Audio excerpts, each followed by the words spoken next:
The night Elena Whitmore was thrown into the snow to die, the most dangerous man in the city decided she was worth saving. Her stepfather locked the door behind her. Her body went numb. She thought she'd become just another frozen corpse by morning. Then a black car stopped, and Damian Cross, the man everyone feared, stepped out and carried her away from death itself. But survival came with a price, and Elena would soon learn that the line between savior and captor is thinner than she ever imagined. If you want to see how far this story goes, hit that like button and drop a comment with your city below. Let's see where you're watching from. The cold didn't feel like cold anymore. It felt like teeth. Elena's knees hit the pavement first, then her palms, and the impact barely registered because everything had gone distant and wrong. Behind her, the front door of the house slammed shut with a finality that made her flinch even through the fog filling her head. She heard the deadbolt slide into place, heard her stepfather's voice, muffled and satisfied, saying something to someone inside. Probably her mother. Probably telling her to stay put, to keep quiet, to remember what happens when she doesn't. Elena tried to stand. Her legs wouldn't cooperate. The wind tore through the thin cotton dress she'd been wearing when he'd grabbed her by the arm and dragged her to the door, and she realized with a strange, floaty sort of clarity that she wasn't going to make it back inside. Not tonight. Maybe not ever. The streetlights blurred into smears of gold and white. Snowflakes landed on her eyelashes, on her lips, on the bare skin of her arms where goosebumps had long since given up. She crawled forward a few feet, then stopped. What was the point?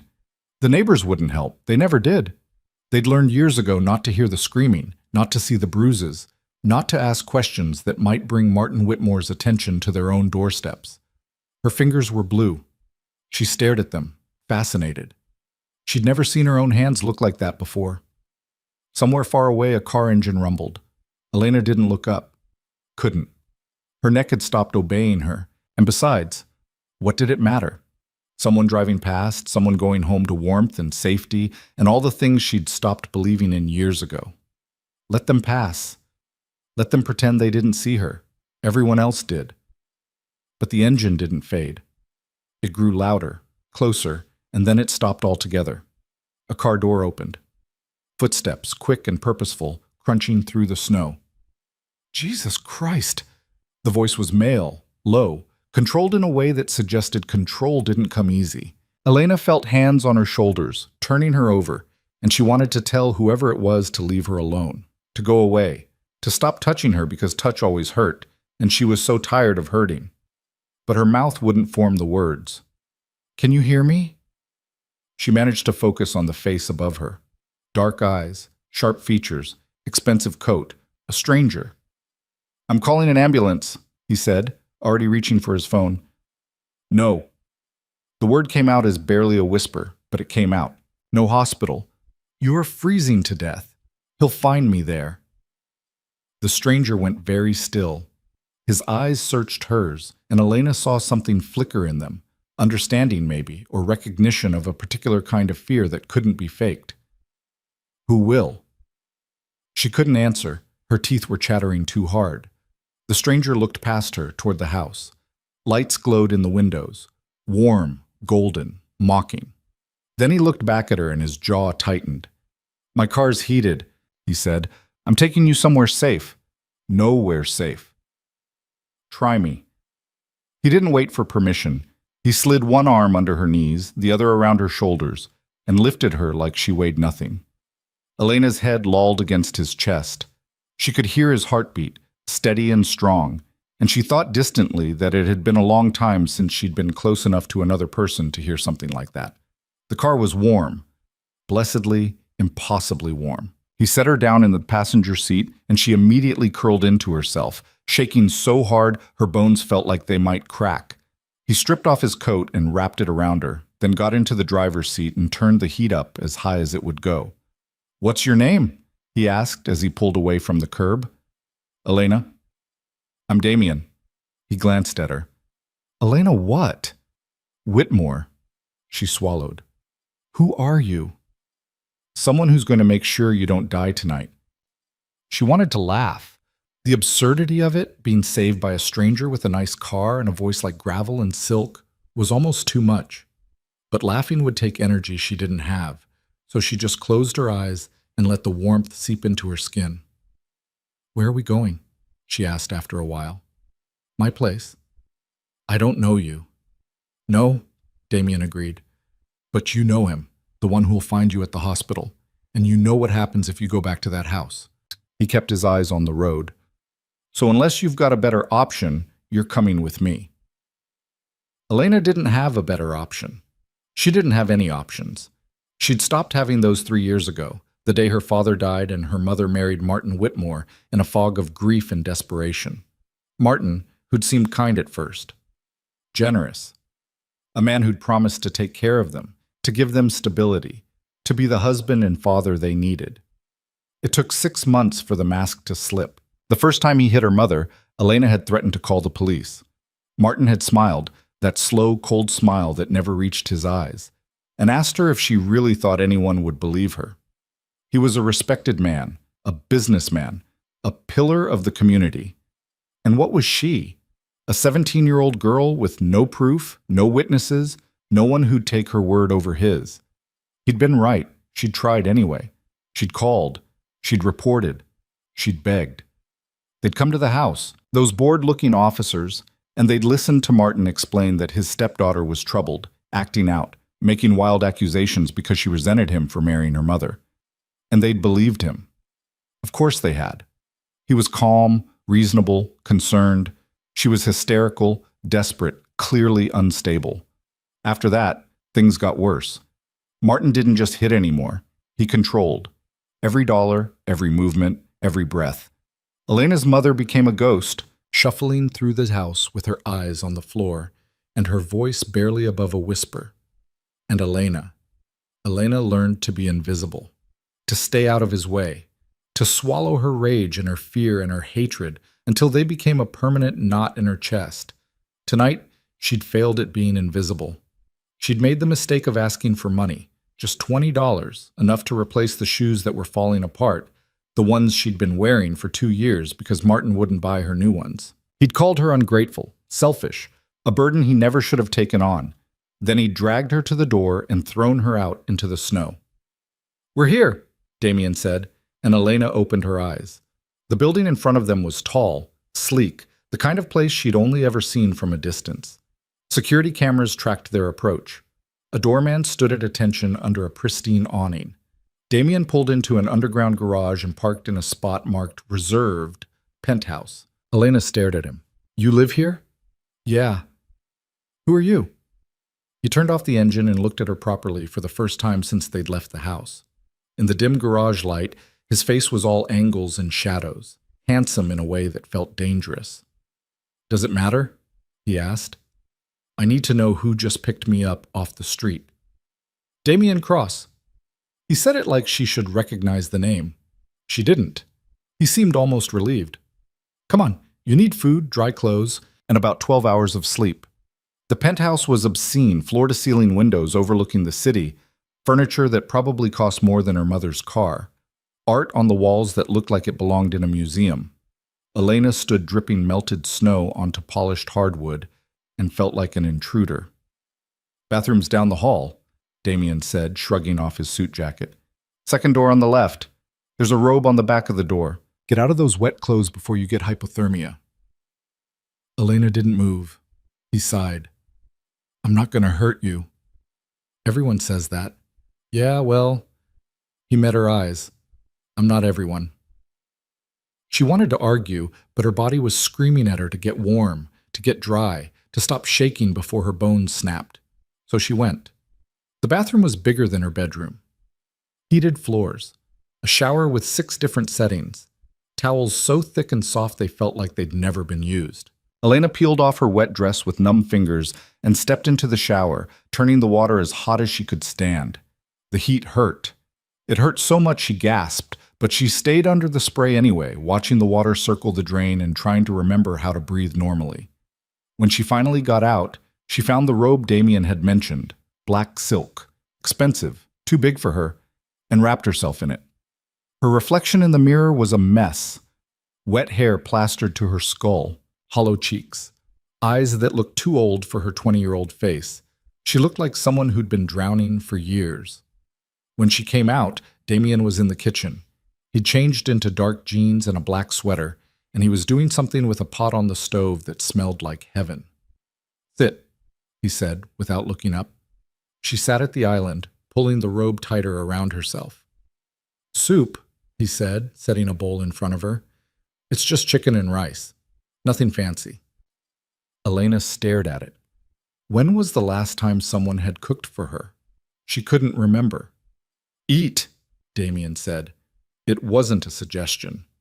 She picked up the spoon. The soup was perfect, hot, savory, exactly what her body needed. She ate slowly at first, then faster, and by the time she looked up again, the bowl was empty, and Damien was watching her with an expression she couldn't read. "More?" he asked. She shook her head. "Why are you doing this?" "Because you were dying in the street." "People die in the street all the time. Most people drive past." "I'm not most people." He leaned against the counter, arms crossed. "Tell me about him, the one you're afraid of." "My stepfather." "Name?" "Martin Whitmore." Damien's expression didn't change, but something shifted in the air. "The Martin Whitmore? The real estate developer?" Elena's stomach dropped. "You know him?" "I know of him." Damien's voice had gone very quiet. "He's got a reputation." "For what?" "Being clean on paper, ruthless underneath." Damien's eyes narrowed. "How long has he been hurting you?" 3 years. "And your mother?" "She's still there." Elena's hands tightened around the empty bowl. "She won't leave. She's too scared." "Of him. Of everything." Elena looked up. "He controls the money, the house, everything. If she leaves, she has nothing. No job, no savings, nowhere to go. He made sure of that." Damien was quiet for a long moment. Then he straightened and walked around the island until he was standing in front of her. "You're not going back there," he said. "I have to. My mother is a grown woman who's made her choices." His voice was hard. "You're not responsible for saving her. She's my mother. And he'll kill you if you go back." Damien's jaw tightened. "You know that, right? Tonight wasn't a warning. It was an attempt." Elena's throat closed. She knew. Of course she knew. Martin had looked at her with cold satisfaction when he'd pushed her out into the snow, like he was finally getting rid of a problem he'd been too patient with for too long. "Stay here," Damien said. "At least for tonight. Tomorrow we'll figure out the rest." "I can't just—" "Yes, you can." He held her gaze. "You can stay in the guest room. Door locks from the inside. I won't bother you. But you're not going back to that house." Elena wanted to argue. Wanted to explain that it wasn't that simple, that she couldn't just abandon her mother, that running away wouldn't solve anything. But she was so tired. "Okay," she whispered, "just for tonight." Damien showed her to the guest room, another space that felt too big, too nice, too much. The bed was massive, covered in what looked like Egyptian cotton sheets. There was a bathroom attached, and when she opened the closet, she found it stocked with women's clothes in various sizes, all with the tags still on. "Why do you have all this, Uis?" she asked, turning back to Damien. He shrugged. "I like to be prepared." "For what? Random women you pick up off the street?" "You're the first." She didn't know if she believed him, but it didn't matter. She was too exhausted to care. "Thank you," she said. "For tonight, for the food, for all of this." Damien nodded. "Get some sleep. We'll talk in the morning." He left, closing the door behind him. Elena stood there for a moment, listening to his footsteps fade down the hallway. Then she locked the door, climbed into the bed, and pulled the covers up to her chin. The sheet smelled like lavender. The mattress was soft. The room was warm.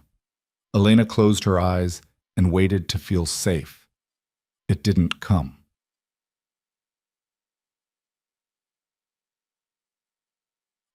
She woke to sunlight and the smell of coffee. For a few disoriented seconds, she didn't know where she was. The ceiling was wrong. The light was wrong. Everything was too quiet, too clean, too... Then it came back. The snow. The stranger. The penthouse. Elena sat up slowly. Her body ached in places she'd forgotten could ache, and her head felt like it was stuffed with cotton, but she was alive. Warm. Not dead in a snowbank. She found her dress from last night draped over a chair, clean and dry. Someone, Damien, presumably, had washed it while she slept. Next to it was a note in sharp, precise handwriting. Clothes in the closet should fit. Help yourself. Elena opened the closet again and stared at the options. Jeans, sweaters, dresses, all in sizes that ranged from small to medium. She grabbed a pair of jeans and a dark green sweater, both of which fit well enough, and ventured out of the room.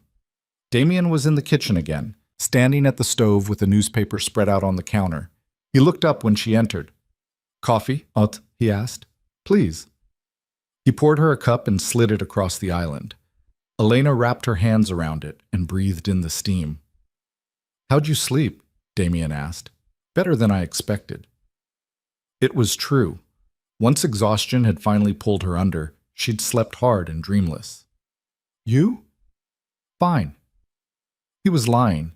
She could see it in the faint shadows under his eyes, the tension in his shoulders.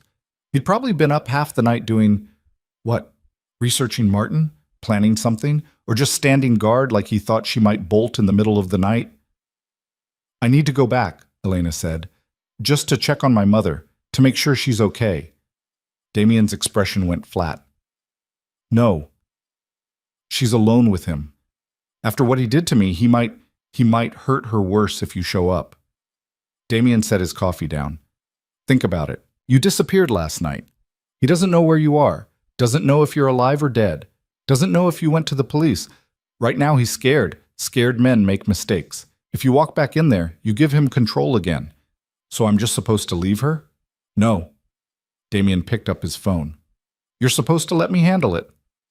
"Handle it how?" "By getting her out." He scrolled through his contacts. "I know people who can extract someone from a bad situation quietly, cleanly, without anyone getting hurt." Elena stared at him. "Who are you?" Damien looked up.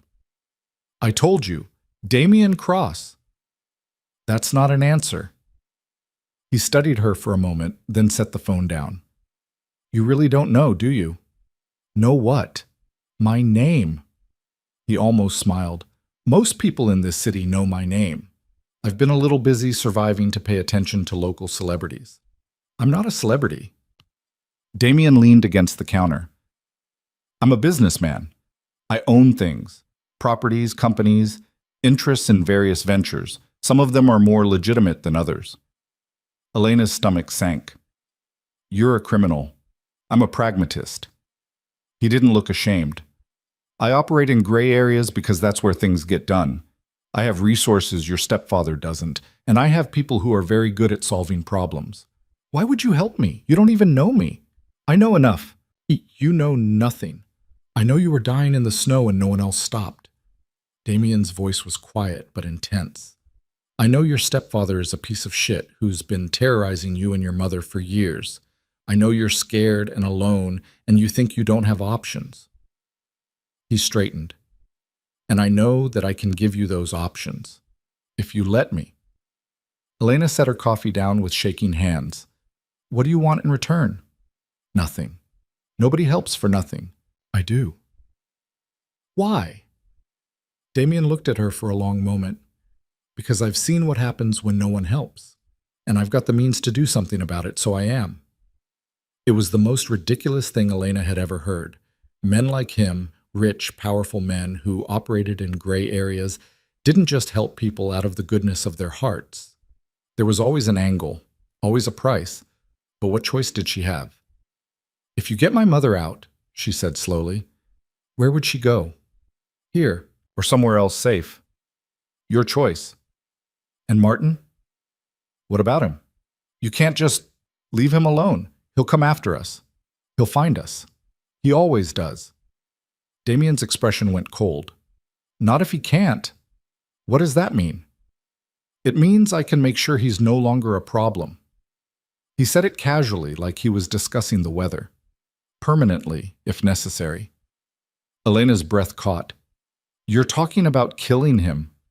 I'm talking about neutralizing a threat. Oh, Damien picked up his coffee. There are lots of ways to do that. Murder's messy and draws attention. I prefer cleaner methods. Financial ruin, legal consequences for the crimes he's committed, making him disappear from your life without actually making him disappear. He looked at her. Unless you'd prefer something more permanent. No. The word came out too fast. No, I don't want... I'm not a killer. I didn't ask if you were. I asked what you wanted done about him. Elena's head was spinning. This was insane. All of it. 24 hours ago, she'd been trapped in a house with a man who wanted her dead, and now she was standing in a penthouse discussing the best way to destroy him with someone who apparently had the resources to do it. I want him gone, she said finally. I want him out of our lives. I want him to never be able to hurt us again. She met Damien's eyes. But I don't want to become like him. You won't. Damien set his cup down. You're nothing like him. How do you know? Because you asked for your mother to be saved before yourself. He picked up his phone again. That's not something Martin Whitmore would do. Elena watched as he made a call, his voice low and businesslike as he spoke to someone on the other end. She caught fragments, extraction, timeline, minimal exposure, and realized he was setting things in motion right now, without hesitation, without needing to think about it. When he hung up, he turned back to her. It's done. My people will have your mother out of that house by tonight. Just like that? Just like that. And Martin will come home to find her gone, along with any evidence she was ever there. Damien leaned against the counter. By the time he figures out what happened, she'll be somewhere he can't touch her. He'll know I had something to do with it. Let him know. Damien's smile was sharp. Let him come looking for you. I'd love to have a conversation with him. Elena shivered. There was something in Damien's voice, something cold and predatory, that made her believe he meant it, that he'd welcome the confrontation, that Martin Whitmore, for all his cruelty and control, would be stepping into a fight he couldn't win. What happens after? She asked. After my mother's safe and Martin's neutralized and everything's done? That's up to you. Damien straightened. You can stay here as long as you want. You can go somewhere else. You can do whatever you need to rebuild your life. He paused. But you're not going back to that house. And you're not going to spend the rest of your life looking over your shoulder. Elena wanted to believe him, wanted to trust that it could really be that simple. But nothing in her life had ever been simple. Why are you really doing this? She asked quietly. Damien was quiet for a moment. When he spoke, his voice was different, softer, more honest. Because I know what it's like to be powerless. And I know what it's like to finally have power and not use it to help the people who need it. He met her eyes. You needed help. I can give it. That's all there is to it. Elena didn't know what to say to that. Didn't know how to process the idea that someone, a stranger no less, would upend his entire day, use his resources, risk his safety just to help her. So she just nodded. Thank you. Don't thank me yet, Damien said. Wait until it's done. Her mother arrived that night. Elena heard the commotion in the hallway, Damien's voice, low and reassuring, and another voice, higher, trembling, familiar, and she was out of the guest room and running before she could think about it. Mom. Catherine Whitmore looked like she'd aged 10 years in the 3 years since she'd married Martin. Her hair was streaked with gray. Her face was drawn. Her hand shook as she reached for Elena. Baby, she whispered. Oh, baby, you're alive. They collided in the hallway, Elena's arms wrapping around her mother's too thin frame, and for a moment they just held each other and cried. I thought he killed you, Catherine sobbed. When you didn't come back, when I couldn't find you. I'm okay. I'm safe. Elena pulled back, searching her mother's face. Are you hurt? Did he... I'm fine. He didn't touch me. He was too busy raging about you being gone. Catherine's hands cupped Elena's face. Where have you been? What happened? Elena glanced at Damien, who was standing a respectful distance away, watching. It's a long story. She brought her mother into the living room and explained everything. The snow, Damien finding her, the penthouse, the plan to get Catherine out. Catherine listened with wide eyes, occasionally glancing at Damien like she couldn't quite believe he was real. "You did all this?" she asked him when Elena finished. "For us?"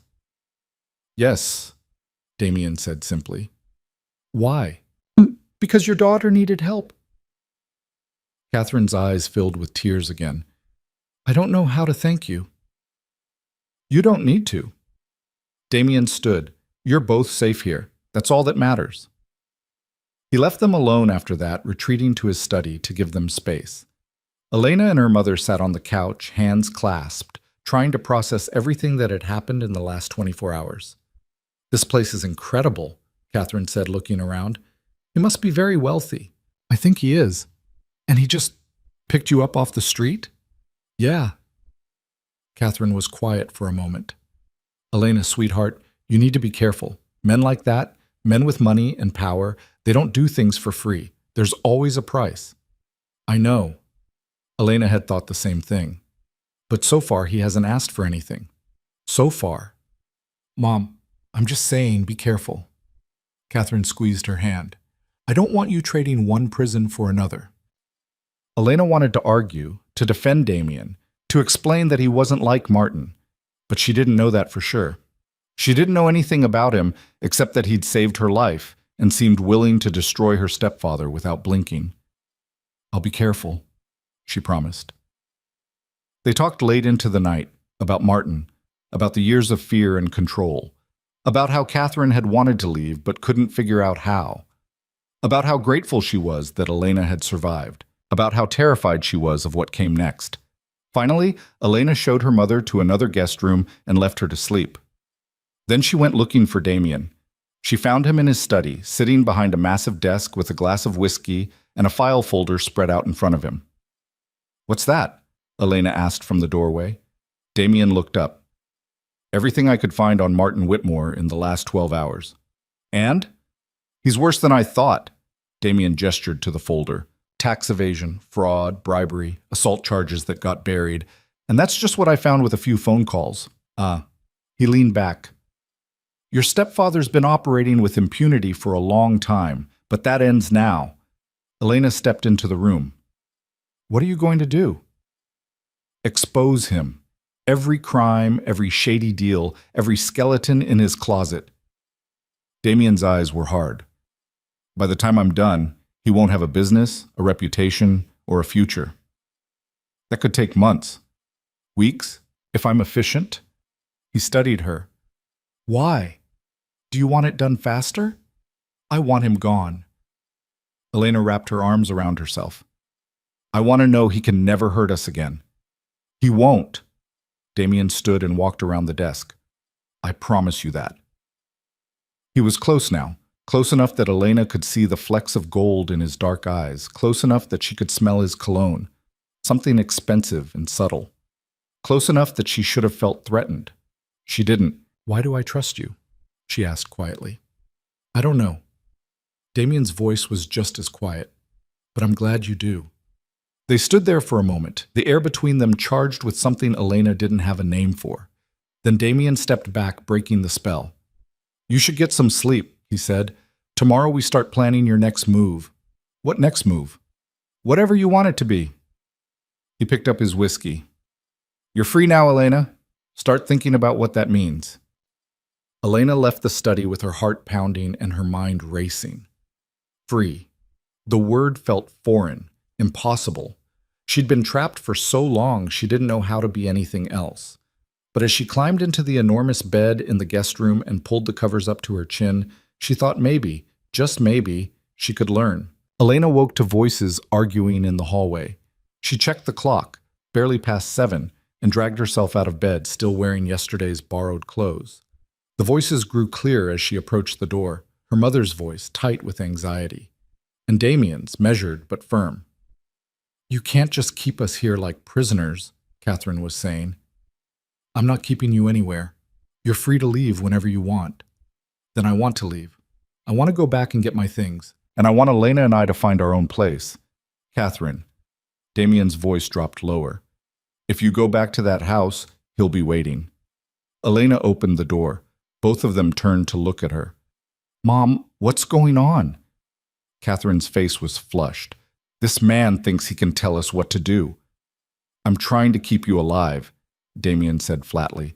There's a difference. We can't just hide here forever. You've been here one night, and every minute I'm gone, Martin gets angrier. Catherine's hands twisted together. You don't understand what he's like when he's angry.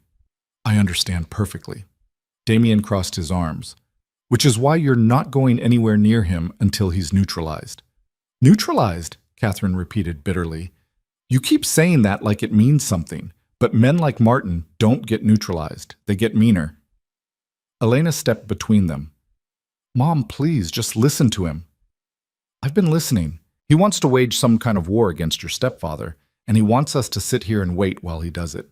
Do you know what Martin will do when he realizes we're not coming back? When he figures out someone's interfering? He already knows, Damien said. My people weren't subtle when they pulled you out. That was intentional. Catherine went pale. Intentional? You wanted him to know? I wanted him scared. Angry men make mistakes. Scared men make bigger ones. Damien's expression didn't change. Right now he's probably tearing the house apart trying to figure out who took you. He's making calls, asking questions, burning favors, and every move he makes gives me more ammunition. Ammunition for what? For destroying him. The words hung in the air like a threat. Catherine looked at Elena, then back at Damien. I don't want anyone destroyed, she said quietly. I just want to be left alone. You won't be. Not while he's still standing. Damien moved toward the kitchen. Coffee's ready if you want some, and I've got someone coming at 9 to discuss security measures. Catherine watched him go, then turned to Elena. This is insane. I know. He's talking about going after Martin like it's some kind of business deal. Maybe to him it is. Elena. Catherine gripped her daughter's arms. We need to leave, today, before this gets any worse. And go where? Elena pulled away gently. We have nothing. No money, no place to stay. We'll figure it out. How? Martin made sure you had no job, no credit, no way to survive without him. That was the whole point. Elena's voice cracked. He made us dependent so we'd never leave. And now that we're out, you want to throw that away and go back to hiding? I want to stay alive. We're safer here than we've ever been. With a stranger who's planning something we don't understand? Catherine shook her head. That's not safety. That's a different kind of cage. Elena wanted to argue, but her mother's words hit too close to something she'd been trying not to think about. Damien had been nothing but helpful, nothing but kind, but Catherine was right. They didn't know him, didn't know what he really wanted, didn't know what price they'd eventually be asked to pay. Just give it a few days, Elena said finally. Let him do what he's doing. If it works, we're free. If it doesn't, we'll leave. Catherine looked like she wanted to fight more, but exhaustion won. A few days, that's all. They joined Damien in the kitchen. He'd made breakfast, eggs, toast, fresh fruit arranged on expensive plates, and was scrolling through his phone with a cup of coffee in his other hand. Your mother thinks I'm holding you hostage, he said without looking up. I didn't say that, Catherine protested. You implied it. He set the phone down. For the record, the door's not locked. You can walk out any time, but I'd prefer you didn't, because the second you leave this building, you're exposed. To what? Martin doesn't even know where we are. He will. He's got connections, same as me. It'll take him time to track you down, but he'll do it. Damien met Catherine's eyes. And when he does, he won't be interested in talking. Elena watched her mother's face cycle through fear and defiance before settling on resignation. Catherine had spent 3 years learning to recognize real threats, and whatever else she thought about Damien, she believed him about this. Fine, Catherine said. We'll stay. For now. They ate in tense silence. Elena pushed eggs around her plate and tried to figure out how her life had become this, hiding in a penthouse with a man who talked about destroying people like he was discussing stock trades, while her stepfather prowled somewhere in the city looking for them. The doorbell rang at exactly 9. Damien answered it and returned with a woman in her 40s, sharp-eyed and efficient, carrying a tablet. This is Rita, Damien said, head of my security team. She's going to walk you through the protocols. Rita nodded at them. Morning. This won't take long. I just need to establish some ground rules while you're staying here. She launched into a presentation about cameras, panic buttons, secure communications, and exit strategies. Elena tried to pay attention, but her mind kept drifting. This was real. This was happening. She was living under armed guard because her stepfather was dangerous enough to warrant it. Questions? Rita asked when she finished. What if we want to leave? Catherine asked. Just for a walk or something?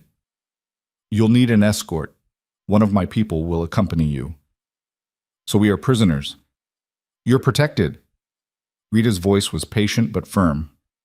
There's a difference. You can move around, go places, live your life. But not alone.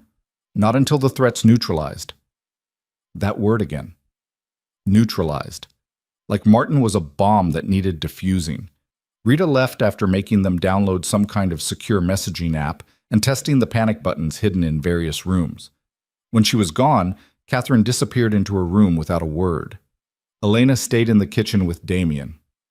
She hates this, Elena said. I know. She thinks you're controlling us. I know that too. Damien refilled his coffee. But I'm not going to apologize for keeping you safe. She's scared of you. She should be scared of him. She is. She's just also scared of you. Elena leaned against the counter. You have to understand, we've spent 3 years with a man who controlled everything. The money, the house, where we could go, who we could talk to. And now here we are with someone else making decisions for us. I'm not making decisions for you. I'm offering protection while you figure out what you want. But you are making decisions about Martin, about security, about what happens next. We don't get a say in any of it. Damien was quiet for a moment. What do you want to say? The question caught her off guard. What? About Martin, about what happens to him. What do you want? Elena opened her mouth, then closed it. What did she want? Justice? Revenge? For him to disappear? For him to suffer the way he'd made them suffer? I don't know, she admitted. Then let me handle it until you do. Damien set his cup down. I'm not trying to control you, Elena. I'm trying to give you time to breathe without looking over your shoulder. And then what? When Martin's neutralized and the threat's gone, what happens to us? Whatever you want. He looked at her directly. I meant what I said. You're free to go any time. Build a life somewhere else. I'll help with that too if you want. Money, connections, whatever you need to start over. Why would you do that? Because you deserve it. It was such a simple answer, such an impossible one. Elena had spent so long believing she didn't deserve anything, not safety, not kindness, not a future, that hearing someone say otherwise felt like a lie. You don't even know me, she said. I know enough. You know what you saw in one night. You don't know who I am or what I've done or whether I'm worth all this trouble. You're worth it. How can you possibly know that? Damien moved closer, not threatening, just present. Because you were dying in the snow, and your first thought when you woke up was about your mother. Because you're standing here arguing with me instead of just accepting everything I offer. Because you haven't asked for anything except for someone else to be saved first. He paused. That tells me everything I need to know. Elena's throat tightened. She wanted to believe him. Wanted to trust that this wasn't some elaborate game, that he didn't have an agenda, that he was exactly what he appeared to be, someone with the means and will to help. But she'd trusted before. She'd trusted her mother's judgment when Catherine married Martin. She'd trusted that the police would help when she called them. She'd trusted that things would get better if she just kept her head down and survived. She'd been wrong every time. I need air, she said abruptly. Damien pulled out his phone. I'll call Rita. No, I just need to stand on the balcony for a minute, alone. When he hesitated, she added, please. He nodded and pointed toward the living room. Through there. Don't go past the railing. The balcony was cold but beautiful, overlooking the city from what had to be 30 floors up. Elena gripped the railing and breathed deep, trying to settle the panic rising in her chest. This was too much.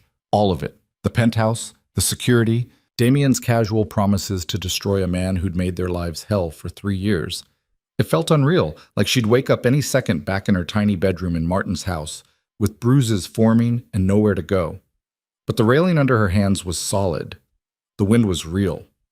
The city stretched out below, indifferent to her crisis. She stayed there until the cold bit through her sweater and her fingers went numb.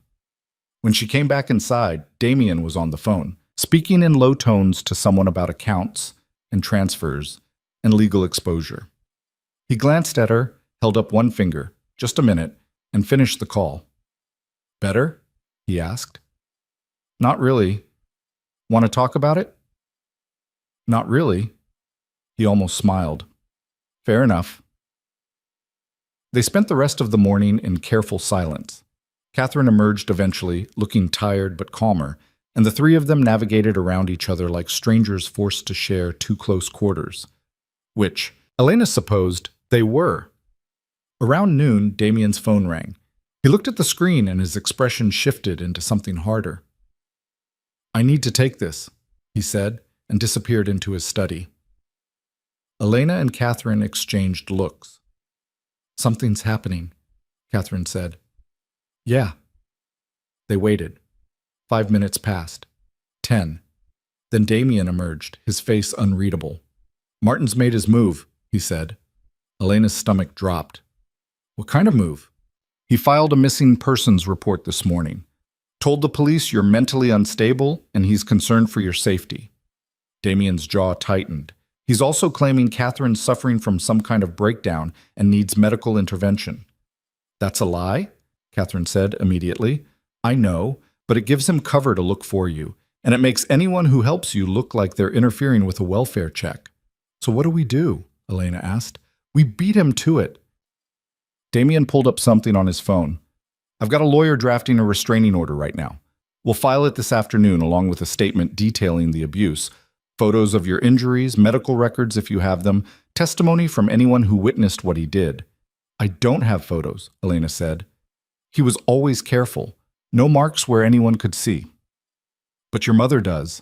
The hospital visit 2 years ago, the broken wrist. You said it was an accident." Catherine's face went white. "How do you know about that?" "I had someone pull your medical records. The x-rays show a spiral fracture consistent with twisting force, not a fall." Damien's voice was gentle despite the implications. "We can use that." "You had no right. I had every right to gather evidence against the man trying to kill you." He held her gaze. "I'm sorry for invading your privacy, but I'm not sorry for doing what needs to be done." Catherine looked like she might argue, but something in Damien's expression stopped her. Maybe she saw the same thing Elena was seeing, absolute conviction. Damien wasn't asking permission. He was informing them of what was already in motion. "Fine," Catherine said finally. "Use whatever you need.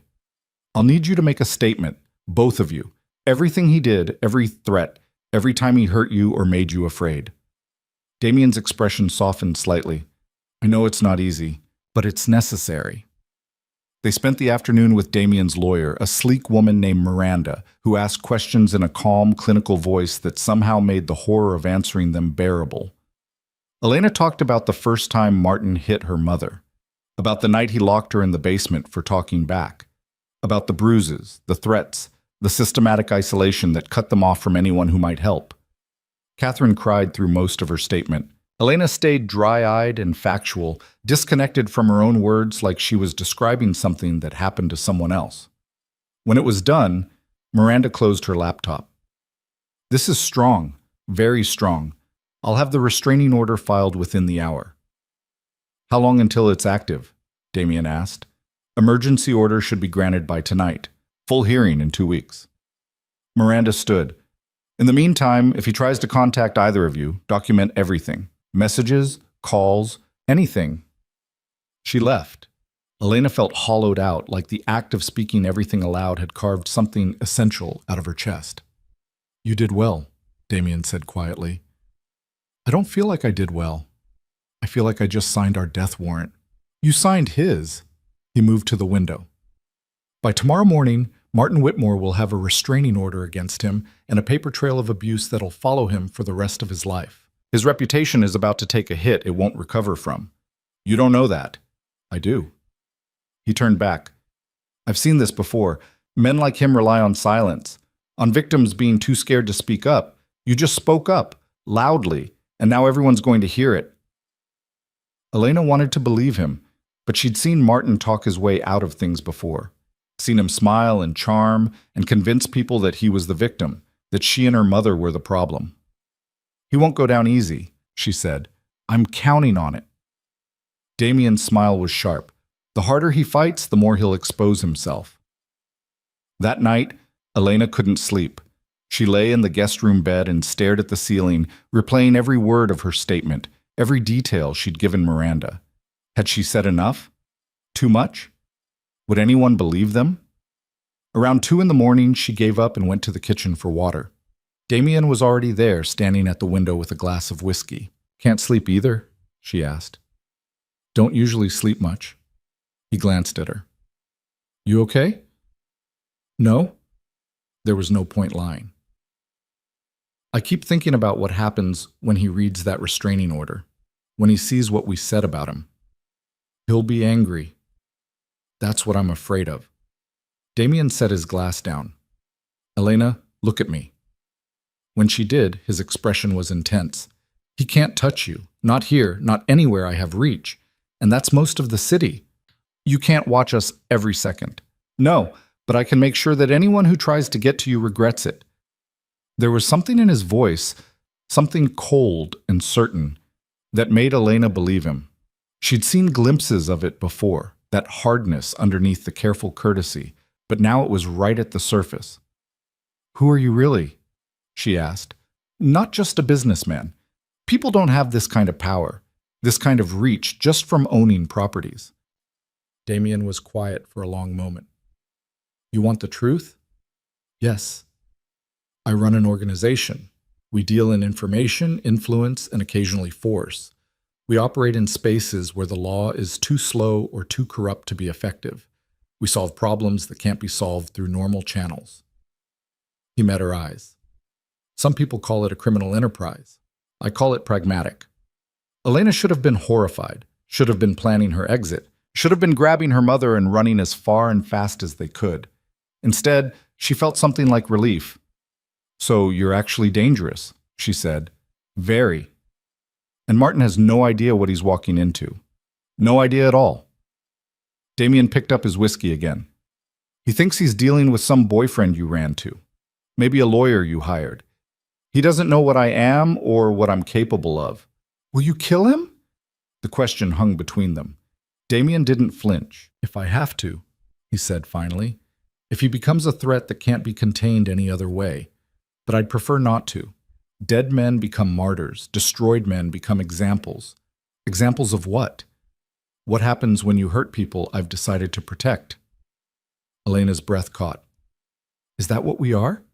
People you've decided to protect? Yes. Why? I told you. No. She moved closer. I want the real reason, not the noble version you keep giving me. The actual truth about why you stopped that night and why you're doing all of this. Damien studied her for a long moment. Then he set his glass down and leaned against the counter, and for the first time since she'd met him, he looked uncertain. I had a sister, he said quietly, younger than me. And when I was 19 and she was 16, she got involved with a man who seemed great at first. Charming, successful. All the things my mother wanted for her. Elena's stomach sank. What happened?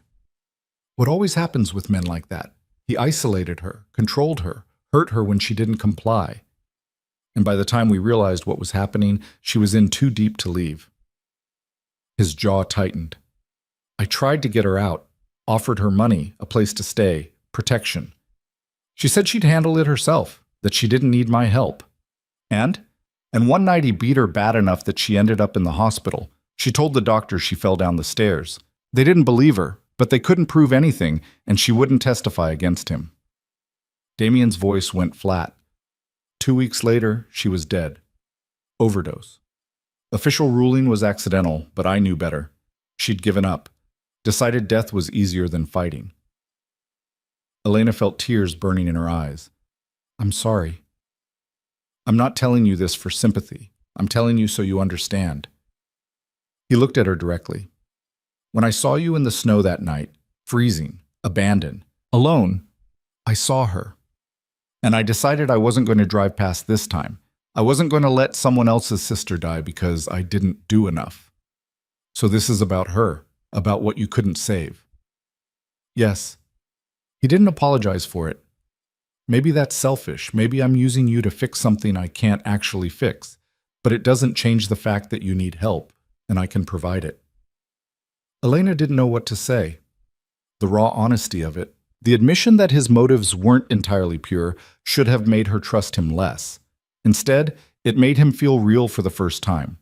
Not some untouchable benefactor, but a person carrying his own damage, trying to make it mean something. Thank you, she said finally, for telling me. Does it change anything? No. She meant it. You're still helping us. Whatever your reasons, that's still true. Damien nodded slowly. Get some sleep. Tomorrow's going to be difficult. Why? Because Martin's going to get served with the restraining order, and he's going to lose his mind. Damien's expression went cold again. And when he does, I want to be ready. Elena went back to bed, but still didn't sleep.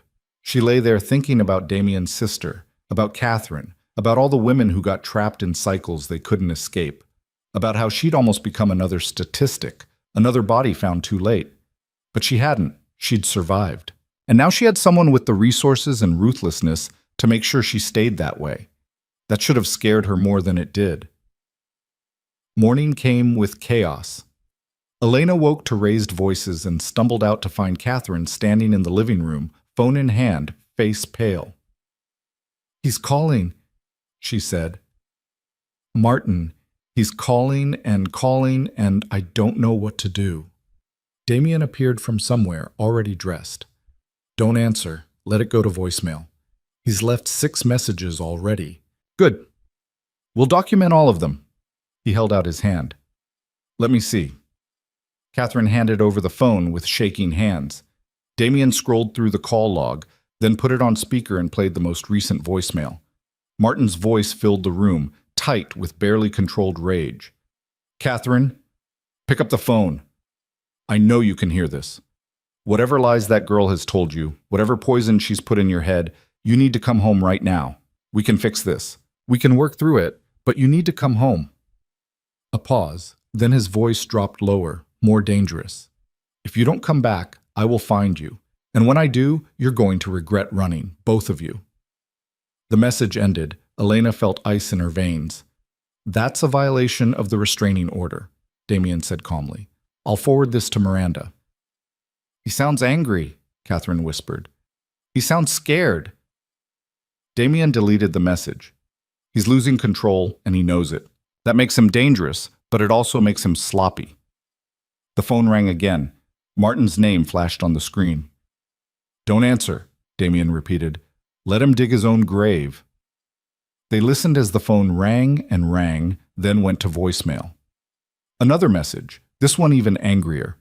Accusations, threats, demands that Catherine call him back immediately or else. Or else what? Elena asked quietly. Damien's expression was grim. Nothing, because he's not going to get the chance. The calls kept coming. 17 in total before noon, each one angrier than the last. Damien forwarded every voicemail to Miranda, building a case that grew stronger with each threat Martin left behind. But Catherine was unraveling. He's going to find us, she said for the 5th time, pacing the living room with her arms wrapped tight around herself. He always finds a way. Not this time, Elena said, but even she heard the doubt in her own voice. Damien was on the phone in his study, door closed, voice low and intense. Elena could see him through the glass, gesturing sharply at someone on the other end. Whatever he was planning, it was happening fast. The door opened. Damien emerged looking focused in a way that made Elena's pulse quicken. It's done, he said. What's done? Catherine stopped pacing. I just bought out Martin's biggest investor. The development project he's been working on for the last 2 years, the one that's been eating most of his capital, it's mine now. Elena stared at him. You bought it? Just like that? I made an offer they couldn't refuse. As of 20 minutes ago, Martin Whitmore no longer has the funding to complete his flagship property. He's got contractors waiting for payment, permits about to expire, and a half-finished building he can't afford to finish. How much did that cost you? Elena asked. It doesn't matter. Damien moved to the window. What matters is that by tomorrow morning, he's going to be drowning in financial problems that'll make finding you seem like a secondary concern. You're destroying his business, Catherine said slowly. I'm removing his resources. There's a difference. Damien turned back. A man with money has options. He can hire people to find you, pay off officials, make problems disappear. A man facing bankruptcy has to focus on survival, and while he's scrambling to save himself, we move forward. Move forward how? Elena asked. Phase 2. I've got people digging into his financials, his business dealings, every shady corner of his empire. By the time we're done, he won't just be broke. He'll be exposed. Every law he's broken, every corner he's cut, every bribe he's paid, all of it documented and ready to hand over to the authorities. Catherine sank onto the couch. You're going to get him arrested. I'm going to make sure he faces consequences. Finally. Damien's voice was calm, but Elena could hear the steel underneath. He's been operating with impunity for too long. That ends now. And if he comes after us before then? Catherine's hands twisted in her lap. If he shows up here or finds out where we are, he won't get close. I've got people watching his house, his office, everywhere he goes. If he moves in your direction, I'll know before he takes 3 steps. Elena wanted to feel reassured, but she'd spent 3 years watching Martin evade consequences, watching him smile his way out of trouble, watching him convince everyone that he was the victim and they were the problem. The idea that Damien could just destroy him with money and influence felt too easy. You don't believe me, Damien said, reading her expression. I don't know what to believe. Elena stood. You're talking about taking down a man who spent years building protection around himself, who has lawyers and connections and enough money to make problems disappear. You really think you can just buy your way through all that? I don't think, I know. He pulled out his phone and showed her the screen.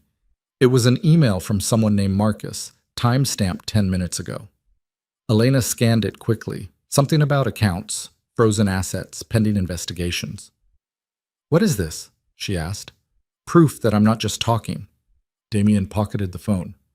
Martin's been hiding money in offshore accounts for years. Tax evasion, fraud, money laundering.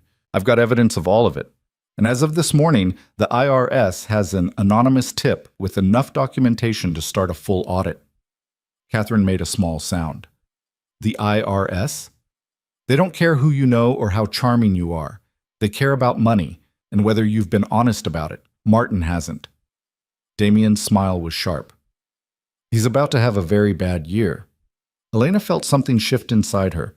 Not quite hope, but something adjacent to it. For the first time since this started, Martin's destruction felt possible. Real.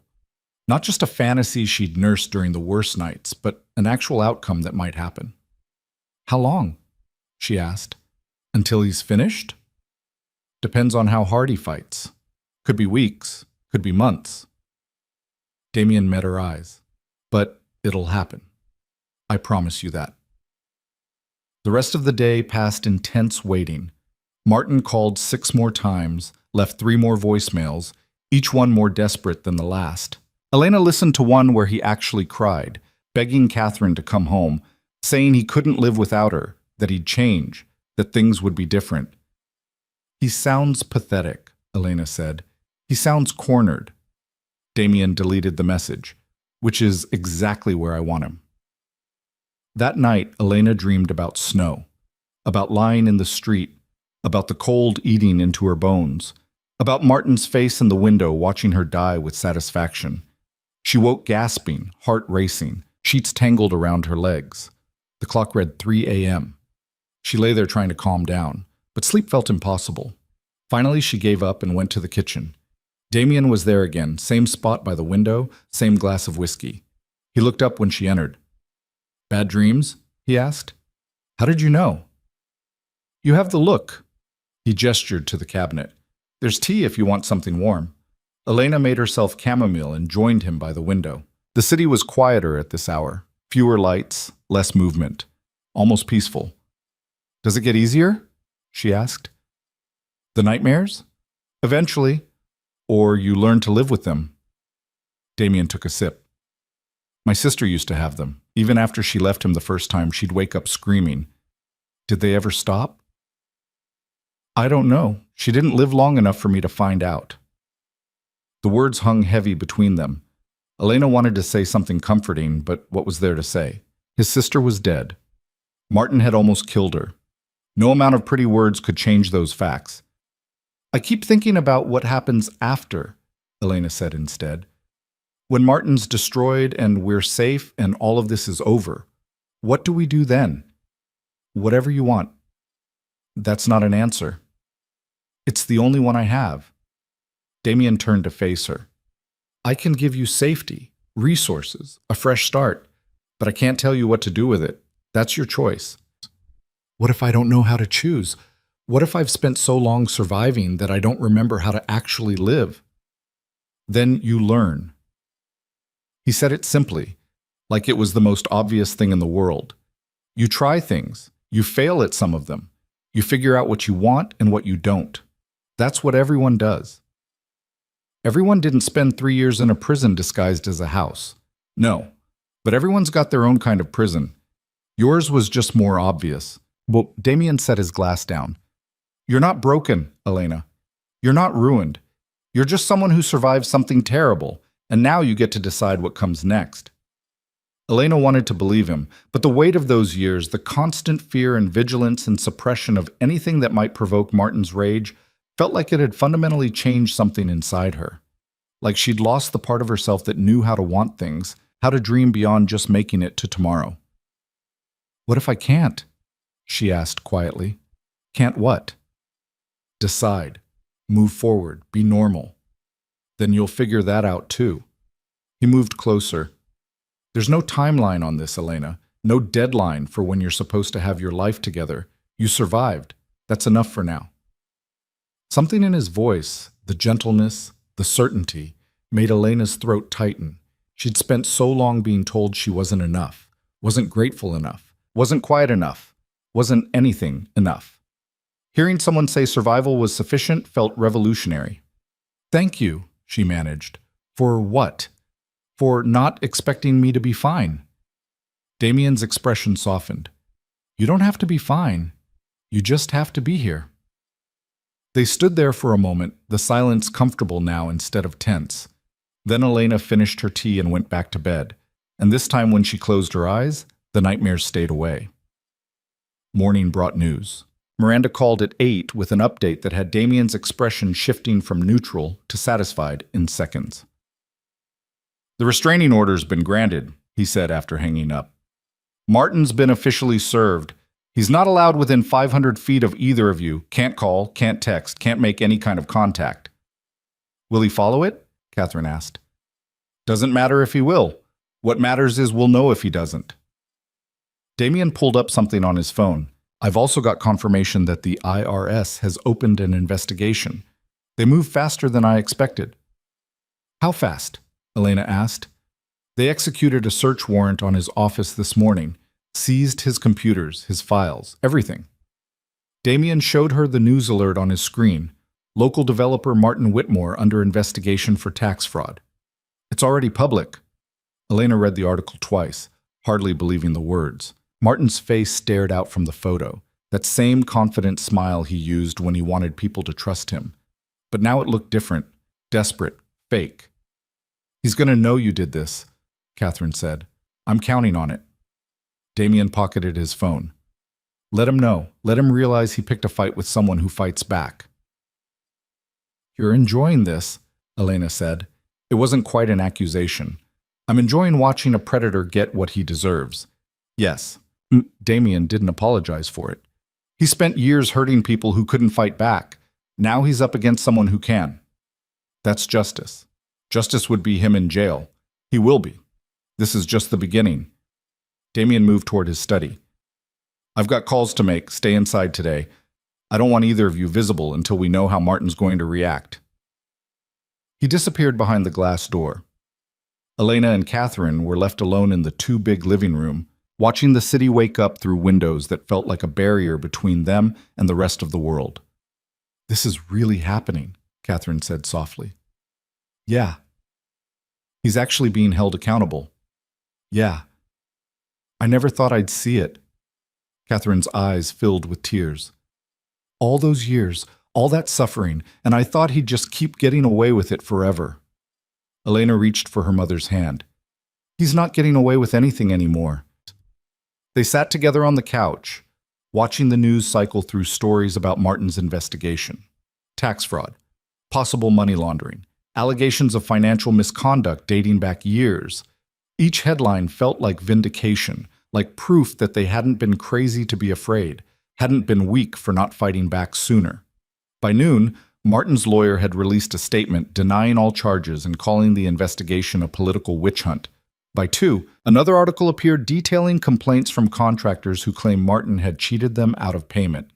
By 4, someone had leaked documents showing he'd bribed a city inspector to overlook code violations. The empire was crumbling in real time.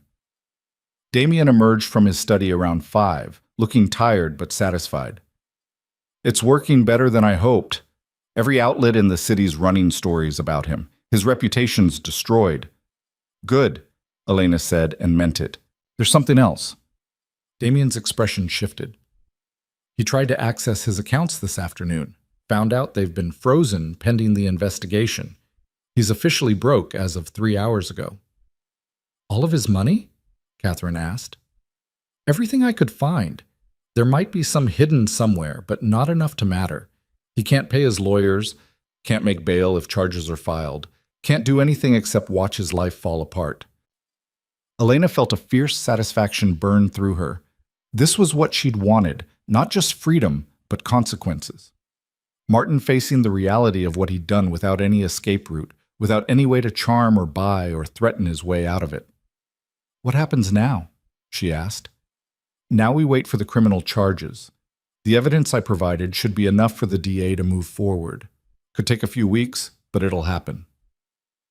Damien leaned against the wall.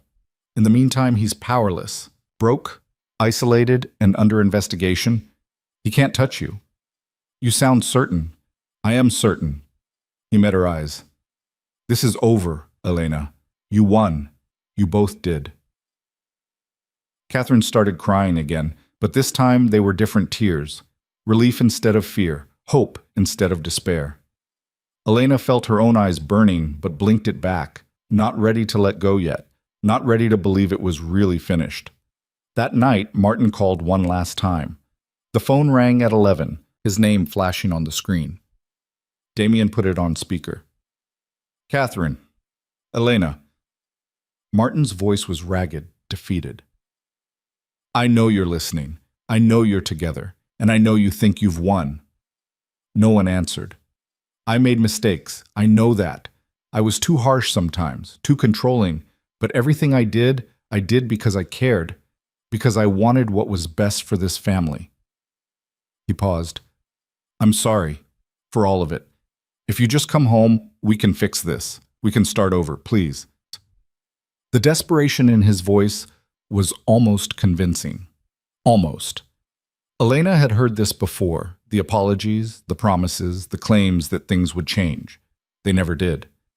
"Please," Martin said again, "don't do this. Don't destroy me. I'm begging you." The line went quiet, then softer. "I have nothing left. You took everything from me. Are you happy now? Is this what you wanted?" Elena reached for the phone. Damien started to stop her, but she shook her head and answered. "Yes," she said clearly. "God, this is exactly what I wanted." She heard Martin's sharp intake of breath. "You destroyed my life," she continued. "You terrorized us for 3 years. You made every day a nightmare, and you never once apologized for any of it. Not really. Not until you were the one losing everything." Her voice was steady, cold. "So yes, I'm happy. I'm happy you're broke. I'm happy you're being investigated. I'm happy you're finally facing consequences for what you've done.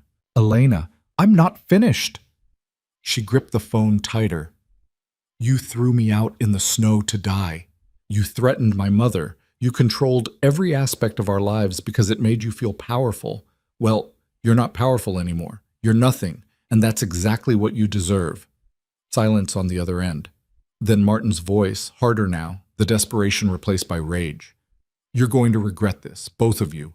You think you're safe with whoever's protecting you, but you're not. I will find you, and when I do—" Damien took the phone from Elena. "Make one move toward them, and it'll be the last thing you do. I've destroyed your finances and your reputation. Don't make me destroy the rest." He hung up before Martin could respond. "That was stupid," he said to Elena, but there was no heat in it.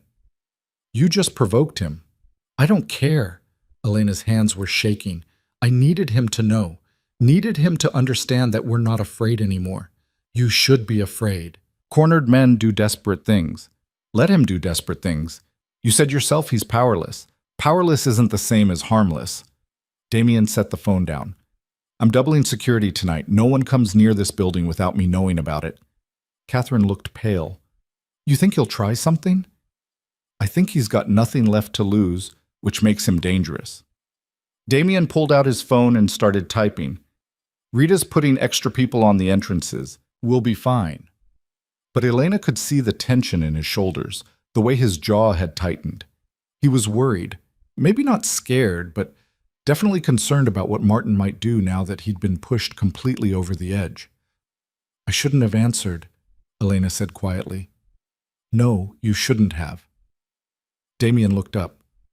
"But I understand why you did." "Do you?" "Yeah, you needed him to know he lost. I get that." He moved toward the window. "Just don't do it again. Next time, let me handle it." Elena nodded, but she knew there wouldn't be a next time. She'd said what she needed to say. The rest was just cleanup. They spent the evening in tense silence, waiting for something that didn't come. No calls, no threats, no sign of Martin trying to circumvent the restraining order. By midnight, when nothing had happened, Damien finally relaxed slightly. "Maybe he's smarter than I thought," he said. "Or maybe he's planning something," Catherine countered. "If he is, we'll handle it." Damien stood. "Get some sleep, both of you. Tomorrow we meet with the DA to hand over the evidence formally." Elena tried to sleep but couldn't shake the feeling that something was wrong. Martin had sounded too defeated, too broken. And the Martin she knew didn't break. He bent people until they broke instead. Around 3 a.m., her phone buzzed. A text from an unknown number. Against every instinct, she opened it. The message was simple. "You should have stayed in the snow." Her blood went cold. She was out of bed and running before she could think, phone clutched in her hand, yelling for Damien. He met her in the hallway, already moving, already alert. "What happened?" She showed him the text. His expression went from concerned to furious in seconds. "Rita," he barked into his phone. "I need a trace on a number, now." Elena stood there shaking while Damien paced, firing off orders to whoever was on the other end. Catherine appeared, hair disheveled, eyes wide. "What's going on?" "Martin made contact," Elena said. "He knows my number." "He always knew your number," Damien said, still on the phone. "What matters is he violated the restraining order. That's a criminal offense." He listened for a moment. "Burner phone, figures. Can you track the location it was purchased?" A pause. "Do it." He hung up and turned to them. "It's okay. He's just trying to scare you." "It's working," Elena admitted. "I know, but he's also making mistakes. That text is evidence. I'm forwarding it to Miranda and the police right now." His phone was already out, fingers flying across the screen. "By morning, he'll have officers looking for him on harassment charges on top of everything else." "What if he shows up here?" Catherine asked. "He won't make it past the lobby. And if he tries, Rita's people have authorization to remove him by any means necessary." Damien's voice was hard. "He's not getting anywhere near you." But Elena couldn't shake the dread pooling in her stomach. That text felt like a promise. Like Martin had decided that if he was going down, he was taking them with him.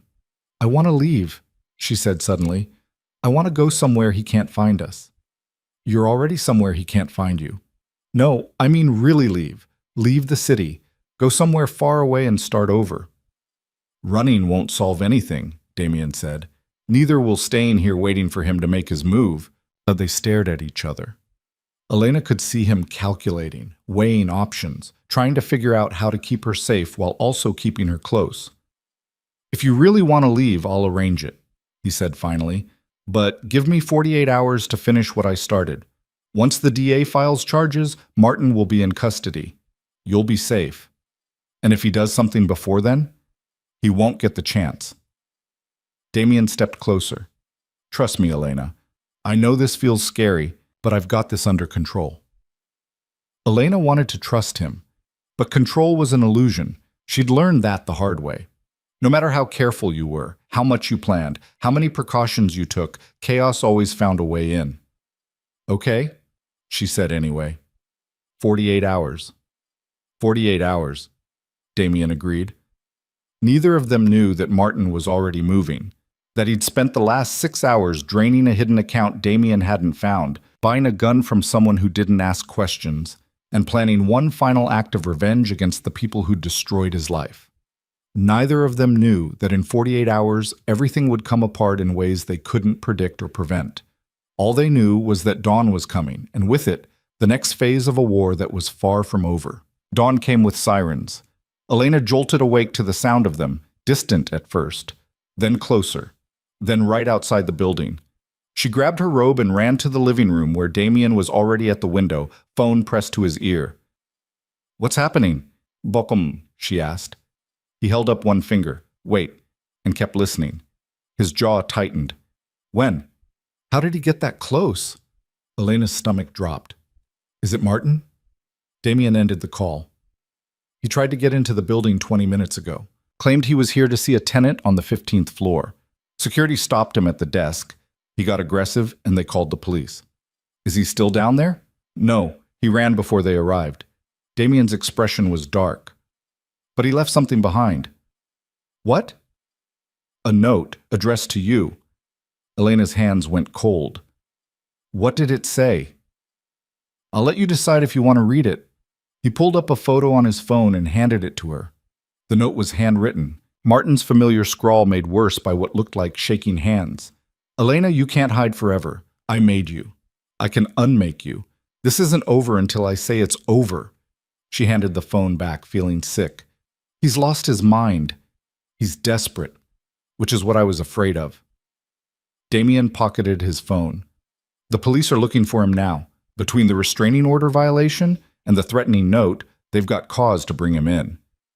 And if they don't find him, they will. He's not thinking clearly anymore. People who aren't thinking clearly make mistakes." Catherine appeared from her room, face pale. "I heard sirens." "Martin was here," Elena said. "He's gone now." "Here? At this building?" Catherine's voice pitched higher. "How did he find us?" "Probably followed one of my cars or bribed someone." Damien moved toward the kitchen. "Doesn't matter. He didn't get close, and now the police have more evidence against him." "That's not good enough." Catherine wrapped her arms around herself. "You said we were safe here. You said he couldn't touch us." And he didn't. Security stopped him exactly like they were supposed to. But he got to the building. He was right downstairs.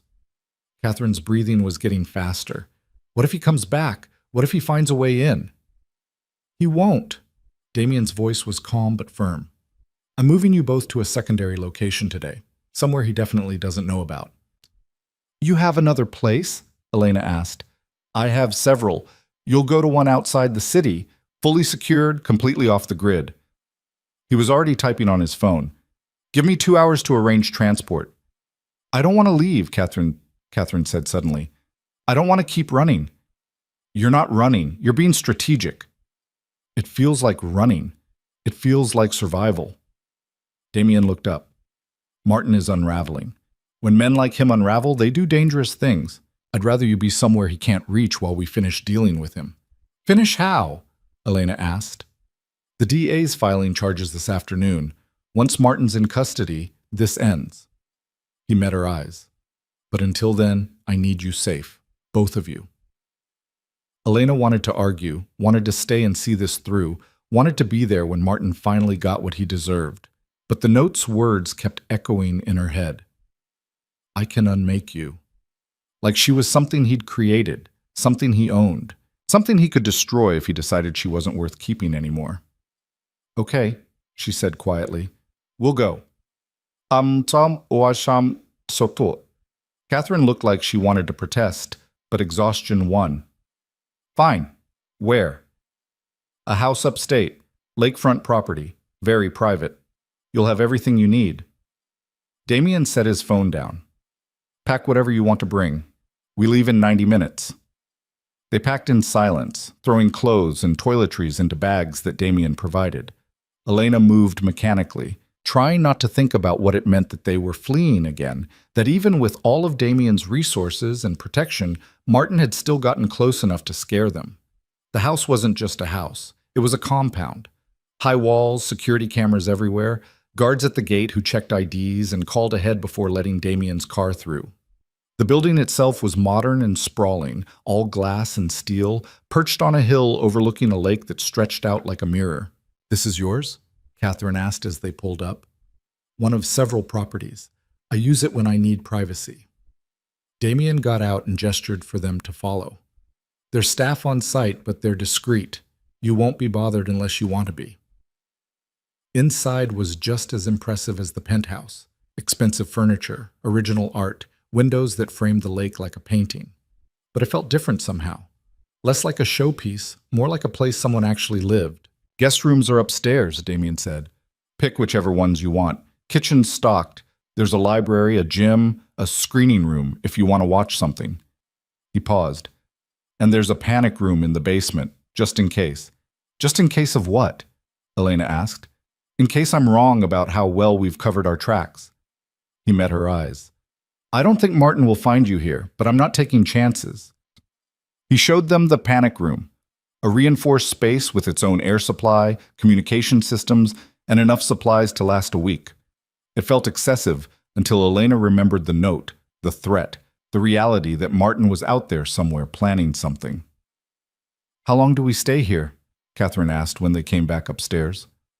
Until Martin's arrested. Could be tonight, could be a few days. Damien checked his phone. I need to get back to the city. Make sure the DA has everything they need. You're leaving? Elena heard the panic in her own voice and hated it. I'll be back by tomorrow, and Rita's here with a full team. You're protected. He moved closer, lowering his voice. I know this is scary, but you're safe here, Elena. I promise. She wanted to believe him, but promises felt meaningless when the world kept proving it could break them. Damien left an hour later. Elena and Catherine stood at the window and watched his car disappear down the long driveway. And then they were alone in this beautiful prison, waiting for news that might never come. The first day passed slowly. They explored the house, tried to watch a movie, picked at meals that the invisible staff left in the kitchen. Catherine retreated to her room early. Elena stayed up, staring at the lake, trying to silence the voice in her head that kept whispering that this was temporary, that safety was an illusion, that Martin would find a way. Around midnight, her phone buzzed. A text from Damien. D. A filed charges, warrant issued for Martin's arrest. Should have him by morning. Elena read it 3 times, waiting to feel relief. It didn't come. Instead, she felt hollowed out, like she'd been holding her breath for so long she'd forgotten how to exhale. She tried to sleep but couldn't. Every sound in the unfamiliar house made her tense. The wind against the windows. The old building settling. Footsteps that were probably just security doing rounds but sounded like someone approaching. At 3 a.m., she gave up and went downstairs. The kitchen was dark except for the moonlight coming through the massive windows. Elena made tea and stood there drinking it, watching the lake shimmer in the darkness. Can't sleep either? She spun around. Rita stood in the doorway wearing tactical gear and looking wide awake despite the hour. Sorry, Rita said. Didn't mean to startle you. Saw the light and wanted to check. Just me and my insomnia. Elena held up her mug. Want some? I'm good. On duty for another 3 hours. Rita leaned against the door frame. You doing okay? Define okay. Fair enough. Rita smiled slightly.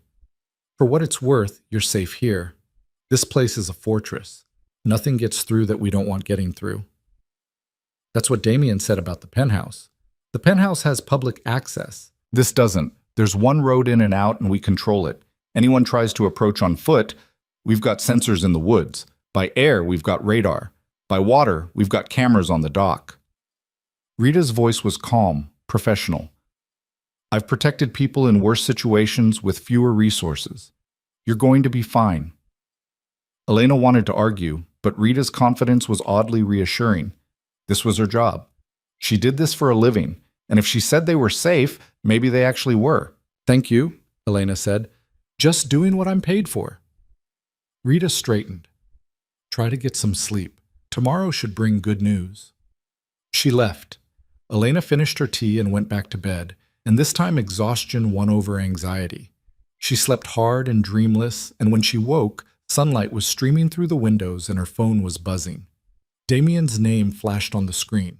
She answered. They found him, he said without preamble.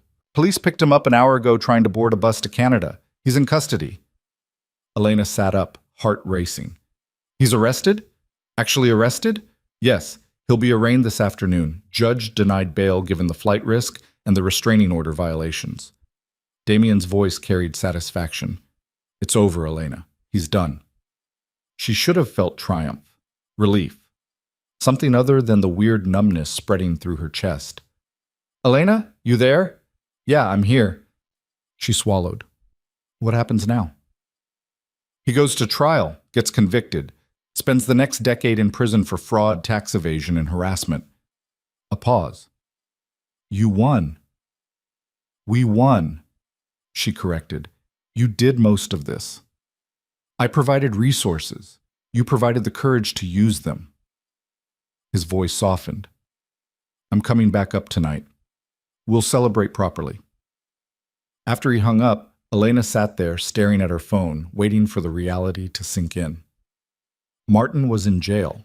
Actually, in jail. Not just threatened with it, not just under investigation, but arrested and denied bail and facing real consequences. She went to tell her mother and found Catherine already awake, sitting on her bed with tears streaming down her face. You heard? Elena asked. Damien called me too. Catherine wiped at her eyes. I can't believe it. After all this time, he's actually being held accountable. Yeah, you don't sound happy. I don't know what I sound. Elena sat next to her mother. I should be happy, right? This is what we wanted. But it doesn't feel real yet. No, it feels like any second he's going to find a loophole or pay someone off or convince a judge he's the victim and we're the villains. Elena's voice cracked. I keep waiting for the other shoe to drop. Catherine took her hand. Maybe there is no other shoe. Maybe this is just what winning looks like, and we're not used to it. They sat together in silence. Two women who'd spent years braced for the next blow, trying to learn how to exist without that constant fear. Damien returned that evening with champagne and steaks and a smile that looked almost genuine. They ate dinner on the terrace overlooking the lake while he recounted the details of Martin's arrest, the desperation, the protests, the way he'd broken down when the cuffs went on. He cried, Damien said. Actually cried. Kept saying it wasn't fair that he'd been framed, that you'd both lied about everything. Did anyone believe him? Catherine asked. No, the evidence is too strong. His own lawyer looked disgusted. Damien refilled his glass. He'll plead out eventually, take a deal to avoid trial, but either way, he's going away for a long time. Elena pushed food around her plate. And after, when he gets out? By the time he gets out, you'll have built an entire new life. He'll be a bad memory, nothing more. Damien met her eyes. This is over. Elena, you can stop waiting for him to come back. She wanted to believe him, but the fear had lived in her bones for so long, she didn't know how to evict it. They spent the next few days at the lake house, slowly learning to relax.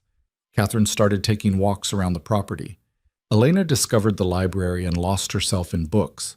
Damien worked from the house, laptop open at the dining table, making calls and sending emails, and running his empire from this quiet space. It almost felt normal, domestic even, like they were just people on a vacation instead of victims hiding from a predator who'd been caged. On the fourth day, Miranda called with an update. Martin's lawyer contacted me. They want to discuss a plea deal. What kind of deal? Elena asked, phone on speaker so Damien could hear.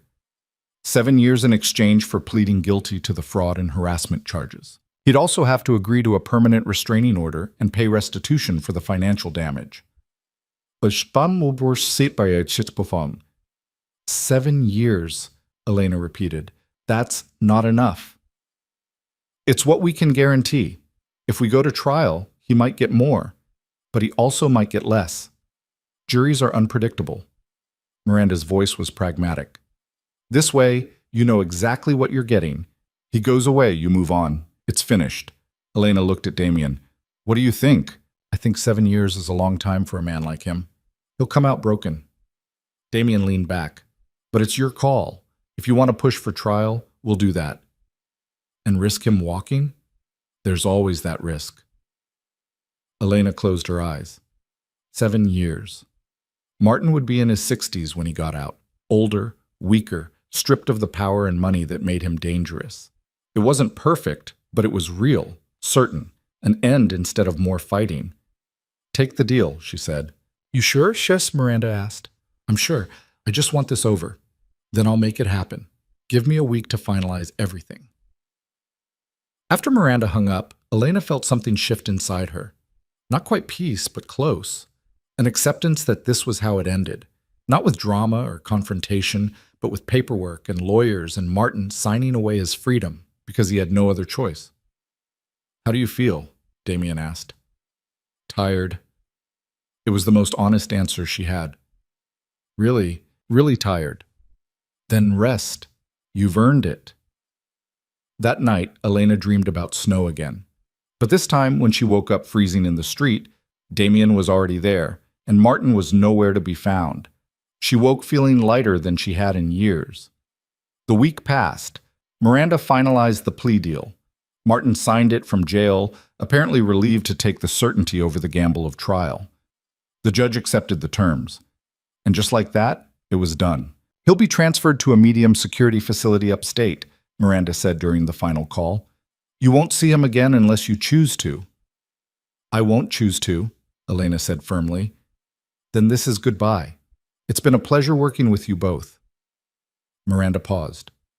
You're brave women. Don't forget that. After the call ended, Elena and Catherine sat together on the terrace, watching the sunset paint the lake in gold and pink. What do we do now? Catherine asked. I don't know.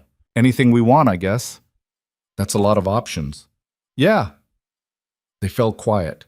The future stretched out vast and uncertain, no longer constrained by Martin's control, but not yet filled with anything concrete.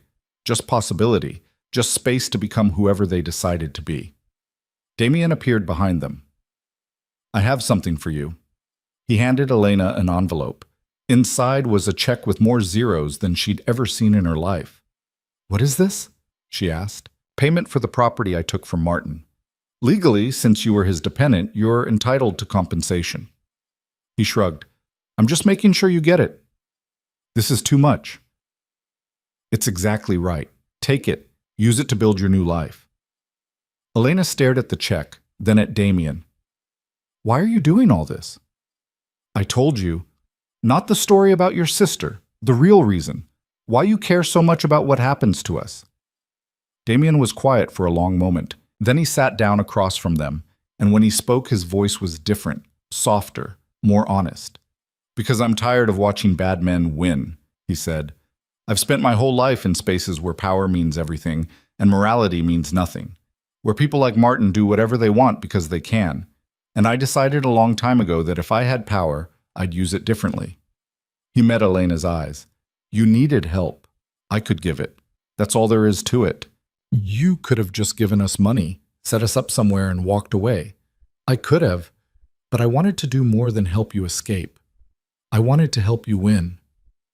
He leaned forward, and you did. You took back your life from someone who tried to steal it. That matters. Elena felt tears burning in her eyes. Thank you for everything. You don't have to thank me. Yes, I do. You saved us. No. Damien's voice was firm. You saved yourselves. I just gave you the tools. That night, Elena stood on the terrace alone, looking out at the lake. Behind her, the house glowed with warm light. Inside, her mother was laughing at something on TV. Damien was in the kitchen making coffee. Security was stationed around the property, making sure no threats approached. She was safe. Actually, truly safe. Martin was in prison. The money in her account meant she could go anywhere, do anything, become anyone. The future was wide open. But as she stood there, Elena realized something that sent a chill through her that had nothing to do with the evening breeze.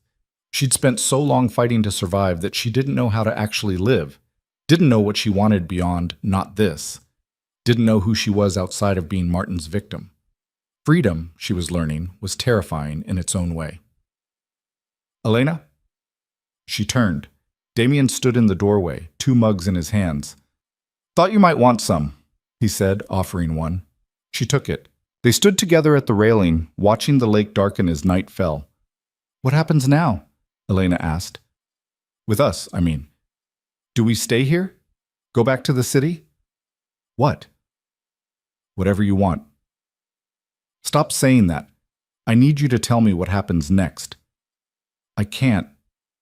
Damien's voice was gentle. You've spent 3 years with someone making every decision for you. I'm not going to do the same thing, even with good intentions. But I don't know how to decide. Then take your time. Stay here as long as you need. Leave when you're ready. There's no rush. And you? What about me? Where do you fit in all this? She turned to face him. Are you just our benefactor, our protector, or is there something else? Damien looked at her for a long moment. What do you want me to be? I don't know. That's the problem. I don't know what I want or what I feel or what any of this means. Elena's voice cracked. You saved my life. You destroyed the man who tried to kill me. You've given me everything. And I don't know if what I feel is gratitude or something more. And I don't know if it even matters because I'm so messed up I probably can't tell the difference. You're not messed up. Yes, I am. I'm damaged and broken, and I don't know how to be a person anymore. Elena. Damien set his mug down and took her shoulders gently. You are not broken. You survived something terrible. That doesn't make you damaged. It makes you strong. I don't feel strong. You will. In time. He let her go. And for the record, I'm whatever you need me to be. Friend, protector, stranger who helped once and then disappears. It's your choice. All of it. Elena wanted to say something profound, something that captured the complexity of what she felt, but she was too tired, too wrung out, too uncertain. Can I choose later? She asked quietly. Take all the time you need. They stood together in comfortable silence, and for the first time since this all started, Elena felt like maybe, just maybe, she could figure out how to be okay. The next morning brought unexpected news. Catherine came to breakfast with a strange expression on her face. I talked to my sister last night, she said, the one in Oregon. I haven't spoken to her in 3 years because Martin didn't allow it. What did she say? Elena asked. She wants me to come visit, stay as long as I want. Catherine twisted her hands together. I think I might go. You're leaving? Not leaving, just taking some time, figuring out who I am when I'm not afraid. Catherine looked at Elena. Is that okay? Mom, you don't need my permission. I know, but I need to know you'll be okay without me. Elena thought about it. A week ago, the idea of her mother leaving would have sent her into a panic. But now, with Martin in prison and safety no longer a question, it just felt like the next step. I'll be okay, she said. Go. Reconnect with your family. Live your life. Catherine hugged her tight. I love you, and I'm so proud of you. I love you too. 3 days later, Elena stood at the airport with Damien, watching her mother disappear through security. She felt a pang of something, not quite loss, but close, and then it faded. You okay? Damien asked. Yeah. She needs this. So do you. What do I need? Time, space, a chance to figure out what comes next without anyone else's expectations weighing on you. They drove back to the lake house in silence. When they arrived, Elena realized this was it, the moment where she had to decide what she actually wanted. I think I want to stay here for a while, she said. Just exist, without plans or pressure or anything. Then stay. And you? I'll be around when you need me. Damien smiled slightly. And when you don't, I won't be. It wasn't a promise of forever. It wasn't a declaration of anything. It was just an offer of presence without obligation, and somehow that was exactly what Elena needed. That night, she stood on the terrace again, looking out at the lake. Behind her, the house was quiet. Damien was in the city handling business. Security was invisible but present, and she was alone. Not lonely, not afraid, just alone with her thoughts and the future and the slow, difficult work of becoming someone new. She thought about Martin, locked in a cell somewhere, stripped of everything that made him powerful. She thought about her mother, flying toward a fresh start. She thought about Damien and his sister and all the people who didn't survive their monsters. And she thought about herself, about the girl who'd been thrown into the snow and decided to live instead of die. That girl had been scared and powerless and desperate, but she'd also been determined, strong, capable of surviving the unsurvivable. Elena was still that girl, but she was also becoming someone else, someone who didn't just survive but thrived, someone who chose her own path instead of having it chosen for her. It would take time, it would be hard, but for the first time in 3 years, she had the space to do it, and that, Elena decided, was enough. 2 months passed like water through fingers, slow at first, then suddenly gone. Elena spent most of that time at the lake house, learning how to wake up without fear, how to make decisions without second-guessing every impulse, how to exist in her own skin without waiting for punishment. It wasn't easy. Some mornings she woke up panicking, convinced Martin had escaped, convinced this was all temporary, convinced the other shoe would drop any second. But those mornings came less frequently as the weeks went by, replaced by something that felt almost like peace. Damien visited twice a week, always calling ahead, always giving her the option to say no. They'd have dinner on the terrace, talk about nothing important, and he'd leave before it got too late. He never pushed, never asked for more than she offered, never made her feel like she owed him anything beyond honesty. "You're different," he said one evening in late spring, watching her carry dishes to the kitchen with an ease that hadn't been there before. "Different how?" "Lighter, like you're not carrying as much weight." He leaned against the counter. "It's good to see." Elena rinsed a plate, considering. "I don't wake up scared anymore. That's new." "That's progress." "Yeah." She set the plate in the rack. "My therapist says I'm doing well." "You found a therapist?" "You sound surprised."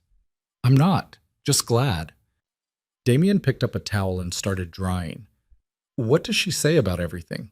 "That I have PTSD, which isn't exactly shocking. That I need to process the trauma instead of just surviving past it. That healing isn't linear and I shouldn't expect it to be." Elena handed him another plate. "She also says I need to start thinking about what I want my life to look like. Not what I don't want, but what I actually do want." And I don't have an answer yet." She turned off the water. "I spent 3 years wanting to escape. Now that I have, I don't know what comes next." "You'll figure it out. Everyone keeps saying that. Because it's true." He set the towel down. "You're 20 years old, Elena. You don't need to have everything figured out right now." "I feel like I should, though. Like I wasted so much time being trapped that I need to make up for it by having perfect clarity about my future." "That's not how it works." "I know. My therapist says that, too." Elena smiled slightly. "She says a lot of things I don't want to hear." "That's how you know she's good." They finished cleaning in comfortable silence. This had become their pattern, easy domesticity that didn't demand anything, didn't promise anything, just existed in the moment. Elena had grown to appreciate it more than she expected. "I'm thinking about going back to school," she said as they moved to the living room. "Finishing my degree. I only had a year left when everything fell apart." "What were you studying?" "Education. I wanted to be a teacher." She laughed at his expression. "I know it's not glamorous." "I didn't say that." "You were thinking it." "I was thinking it suits you." Damien settled into his usual chair. "You'd be good at it." "You don't know that." I know you're patient, empathetic, and you don't give up on things. Those are pretty essential qualities for teaching. Elena felt warmth spread through her chest. You really think I could do it? I think you can do anything you decide to do. She wanted to believe him, and maybe for the first time, she actually did. The call came 3 weeks later, just as Elena was starting to think about leaving the lake house and returning to something resembling normal life. Miranda's name flashed on her phone at 8 in the morning. I need you to come to the city, Miranda said without preamble. There's been a development. Elena's stomach dropped. What kind of development? Martin's lawyer filed a motion claiming new evidence. The judge granted a hearing for tomorrow morning. Miranda's voice was carefully neutral. I don't think it'll amount to anything, but you should be present. New evidence of what? He's claiming the plea deal was signed under duress, that he was coerced into accepting it. That's ridiculous. I know, but we still have to address it. Miranda paused. Can you be here by tomorrow? Yeah, I'll leave today. After she hung up, Elena sat there trying to process. Martin was fighting. Even from prison, even with everything stacked against him, he was still fighting. Of course he was. Men like him didn't accept defeat gracefully. She called Damien. He answered on the second ring. Miranda called you too? He asked. Yeah, what does this mean? It means Martin's desperate and grasping at straws. The judge will see through it, but she could hear the tension in his voice. I'm sending a car to pick you up in 2 hours. You'll stay at the penthouse tonight. I can get a hotel. Elena. His voice was firm. You're staying at the penthouse, non-negotiable. She wanted to argue but couldn't find the energy. Okay. Good. I'll see you tonight. The drive back to the city felt surreal. Elena watched the landscape change from rural to suburban to urban, watched the buildings grow taller and the traffic grow thicker, and felt like she was traveling backward in time. The last time she'd been here, Martin had still been free, still dangerous, still hunting them. Now he was caged, but apparently not defanged. The penthouse looked exactly the same expensive furniture, same floor-to-ceiling windows, same view of the city stretching out like a promise or a threat depending on your perspective. Elena stood at those windows and remembered the first night, how terrified she'd been, how certain that this was just trading one prison for another. She'd been wrong about that, but the fear had been real. You okay? Damien appeared behind her with 2 glasses of wine. No, but I will be. She took the glass he offered. Tell me honestly, can Martin actually get the plea deal overturned? No. He signed it willingly, his lawyer was present, everything was documented properly. Damien moved to stand beside her. This is just theater, one last attempt to claw back some control. And if the judge believes him? She won't. I've seen the motion. It's desperate and poorly argued. Martin's lawyer knows it's a waste of time, but his client's insisting. He sipped his wine. Tomorrow morning, the judge will deny the motion, reaffirm the plea deal, and Martin will go back to prison. That's all that's going to happen. Elena wanted to trust that certainty, but she'd learned the hard way that certainty was often an illusion. They had dinner, something Damien had made himself, not ordered in, and talked about everything except tomorrow's hearing. Elena told him about her therapy, about her plans to go back to school, about the books she'd been reading, and the walks she'd been taking. He told her about a new property acquisition, a difficult negotiation he'd won, the restaurant he'd discovered that she'd probably hate because it was too pretentious. It felt normal, easy, like they were just 2 people sharing a meal instead of 2 people bound together by crisis and rescue and a debt that could never fully be repaid. Can I ask you something? Elena said when they'd finished eating. Always. What happens after tomorrow? Assuming everything goes the way you think it will, assuming Martin's motion gets denied and he goes back to prison, what happens to us? Damien set his glass down carefully. What do you want to happen? I don't know. That's why I'm asking. Elena. He looked at her directly. I've told you from the beginning that you don't owe me anything. That stands. If you want to leave, build a life somewhere else, never see me again, that's fine. If you want to stay in touch, be friends, whatever, that's fine too. This isn't conditional on you making any particular choice. But what do you want? The question seemed to catch him off guard. He was quiet for a long moment, and when he spoke, his voice was different, less controlled. I want you to be happy, whatever that looks like. He paused. And if I'm being honest, I'd like to be part of that, but only if it's what you want too. Part of it how? However you'll have me. He smiled slightly. I'm not asking for anything you're not ready to give. I'm just saying the option's there if you want it. Elena felt her heart do something complicated. She'd been avoiding thinking about this, about what Damien meant to her, about whether the gratitude and trust and growing affection she felt was something more. It had seemed safer to leave it undefined, to just exist in the present without naming anything. But maybe that was the old Elena talking, the one who'd learned not to want things because wanting led to disappointment and pain. The new Elena, the one who was learning to make choices and claim space and believe she deserved good things, that Elena could admit the truth. I want you to be part of it, she said quietly. I don't know what that means yet or what it looks like, but I know I'm not ready to say goodbye. Damien's expression shifted into something unguarded. Then we'll figure out the rest as we go. They didn't talk about it more that night, didn't try to define the shape of whatever this was becoming, just existed together in the comfort of not being alone. Elena slept in the same guest room she'd used months ago. It felt different now, less like a shelter and more like a place she'd chosen to be. She fell asleep thinking about tomorrow, about Martin's desperate last grab for control, about how far she'd come from the girl freezing in the snow. The courtroom was smaller than Elena expected. Plain walls, fluorescent lights, a tired-looking judge who seemed annoyed to be dealing with this motion at all. Martin sat at the defense table in an orange jumpsuit, looking thinner and older than Elena remembered. His lawyer, a different one than before, apparently his previous counsel had dropped him, looked deeply uncomfortable. Elena sat in the gallery with Damien on one side and Miranda on the other. Catherine had chosen not to come, calling from Oregon to say she couldn't face seeing Martin again. Elena didn't blame her. The judge called the hearing to order. Martin's lawyer stood and began to argue that his client had been coerced into accepting the plea deal, that he'd been under extreme duress, that he hadn't fully understood what he was agreeing to. It was pathetic. Even Elena could see the holes in the argument.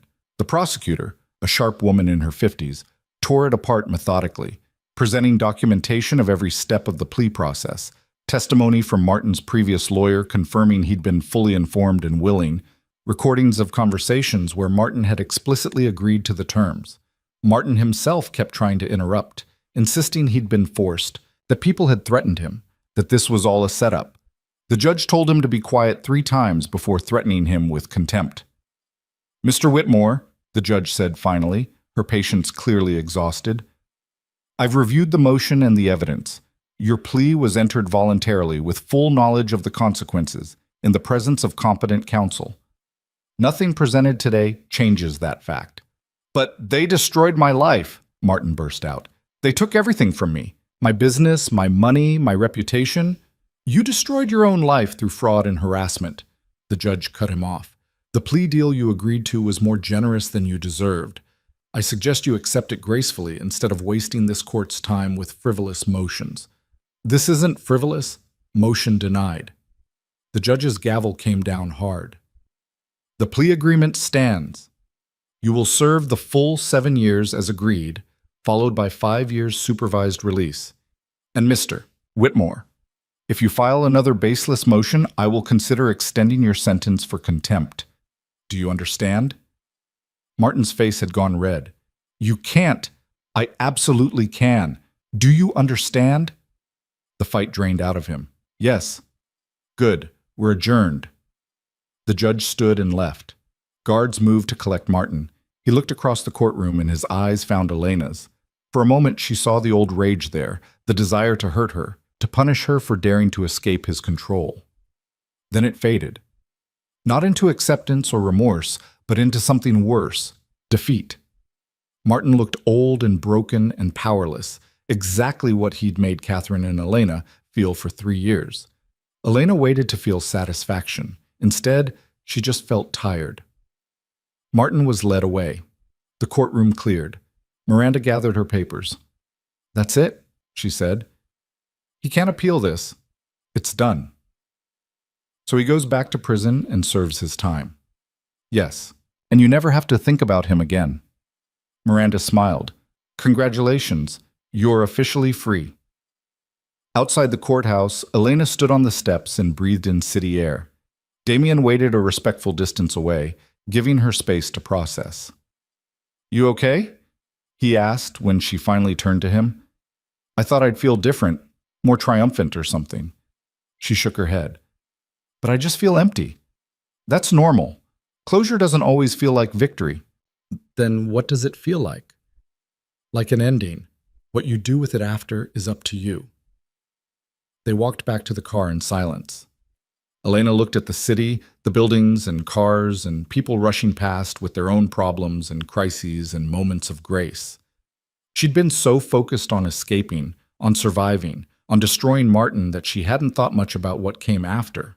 Now after was here, and it was vast and uncertain and entirely hers to shape. I want to go back to school, she said suddenly. Start this fall if I can. Finish my degree. Okay. And I want to get my own place. Not the penthouse, not the lake house. Somewhere that's mine. I can help with that. I know, but I want to do it myself.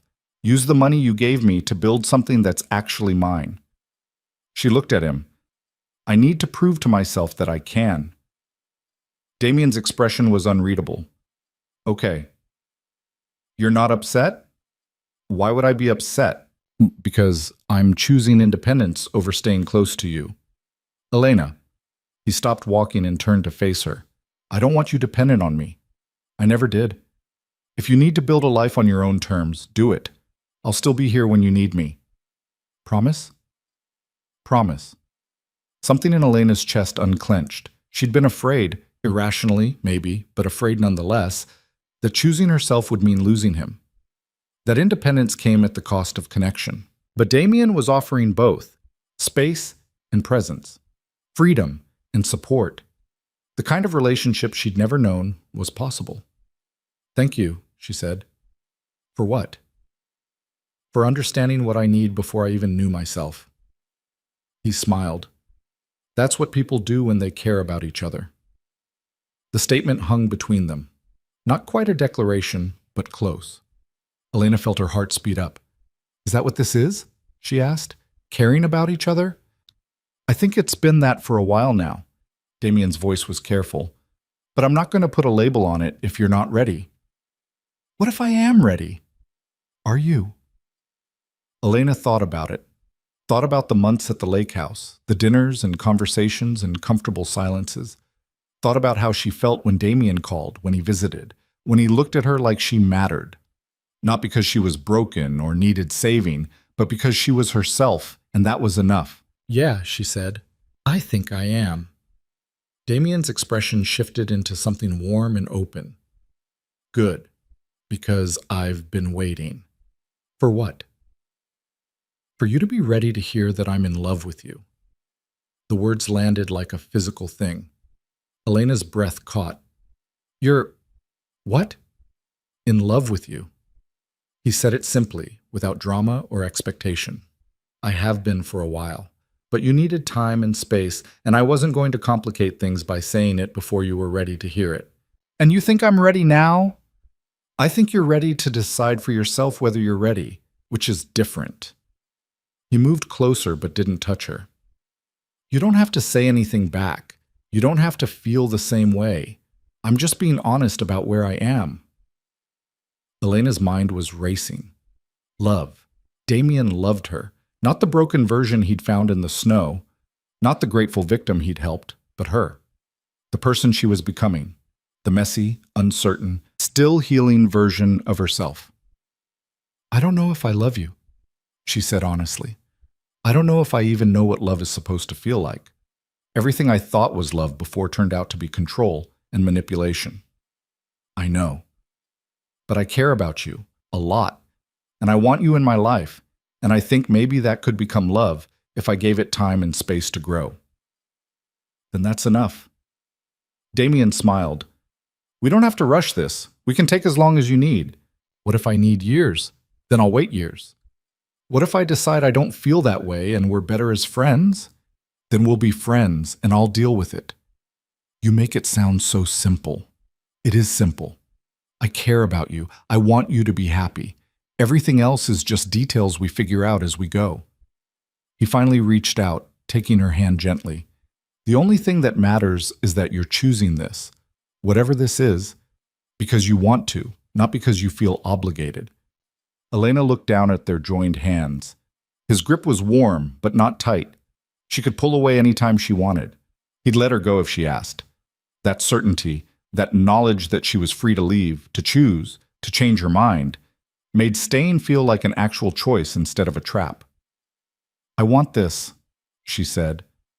Whatever it becomes, I want to try. Then we'll try. They stood there on the courthouse steps, holding hands, and Elena felt something shift inside her. Not healing exactly.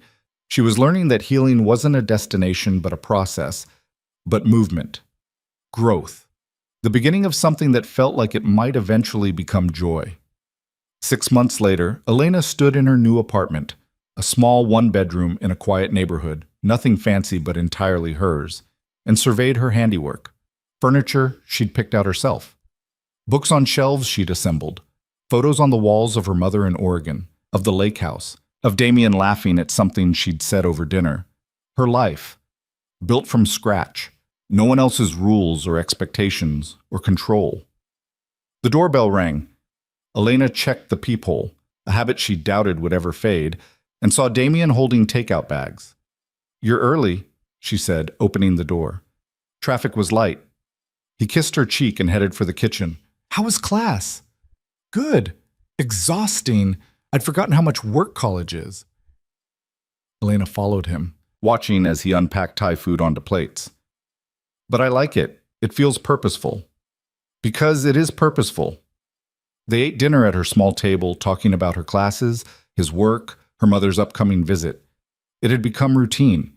These dinners, these conversations, this easy domesticity that felt earned instead of given. "I have something to tell you," Damien said when they'd finished eating. Elena's stomach clenched automatically. "Good something or bad something?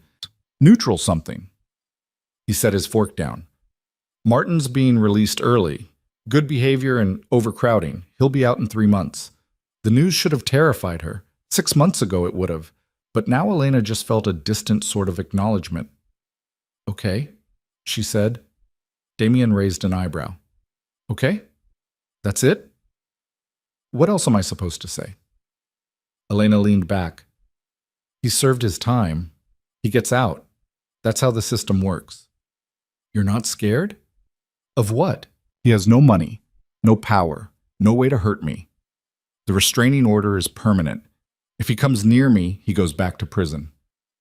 She met Damien's eyes. "I'm not going to spend the rest of my life afraid of a man who's already lost everything." "You've come a long way."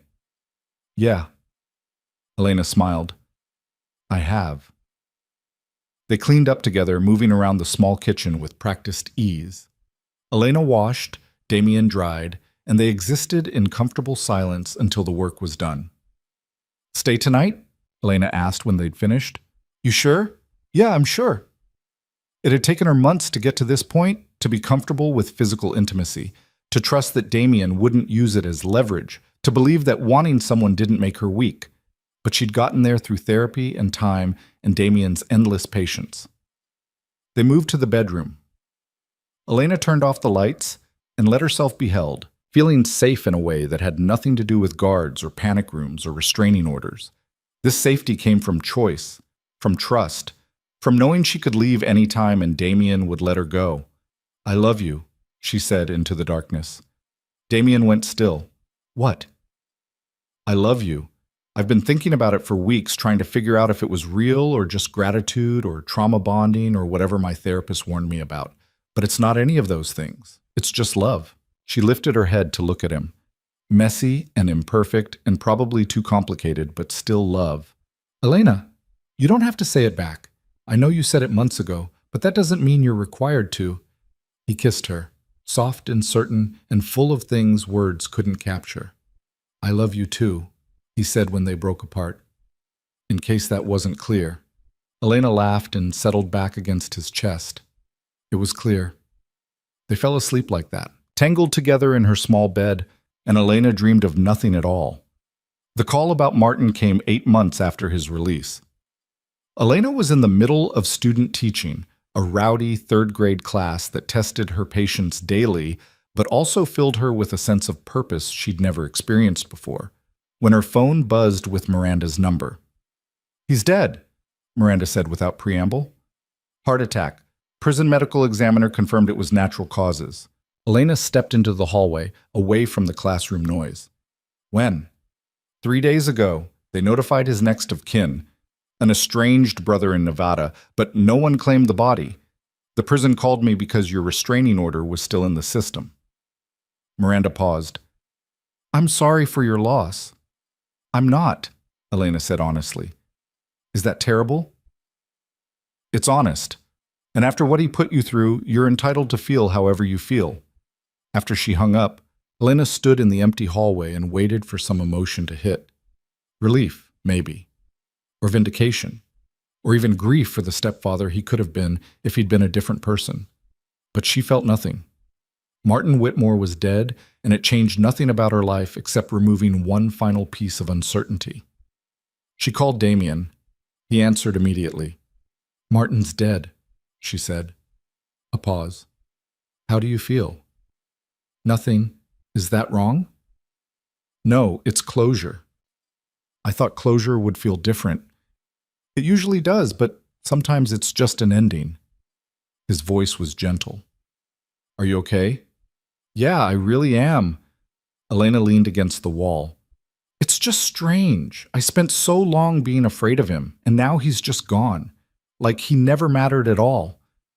He mattered in shaping who you became, but he doesn't get to define who you are now." "No, he doesn't." Elena checked the time. "I need to get back to class. Dinner tonight." "I'll be there." She hung up and went back into the classroom, where 25 third graders were supposedly working on math problems, but were actually engaged in what looked like a paper airplane battle. Elena clapped her hands twice, her signal for attention, and they immediately settled down. "All right, Ushi," she said. "Let's try this again. Who can show me how to solve problem 3? Hands shot up. Elena called on a girl in the front row and watched as she worked through the problem on the board, explaining her reasoning in a way that made the other students lean forward with understanding. This was her life now. Teaching children, building a career, coming home to an apartment that was hers, and a relationship that was hers, and a future that was entirely hers to shape. Martin was dead, but even when he'd been alive, he'd stopped mattering months ago. That night, Elena told Damien about her day. The paper airplane incident, the breakthrough one of her struggling students had, the parent-teacher conference she'd navigated successfully. He listened with the attention he always gave her, asking questions, laughing at the right moments, taking her seriously in a way that still surprised her sometimes. "I want to ask you something," he said when they'd moved to the couch with wine. "Okay. Move in with me."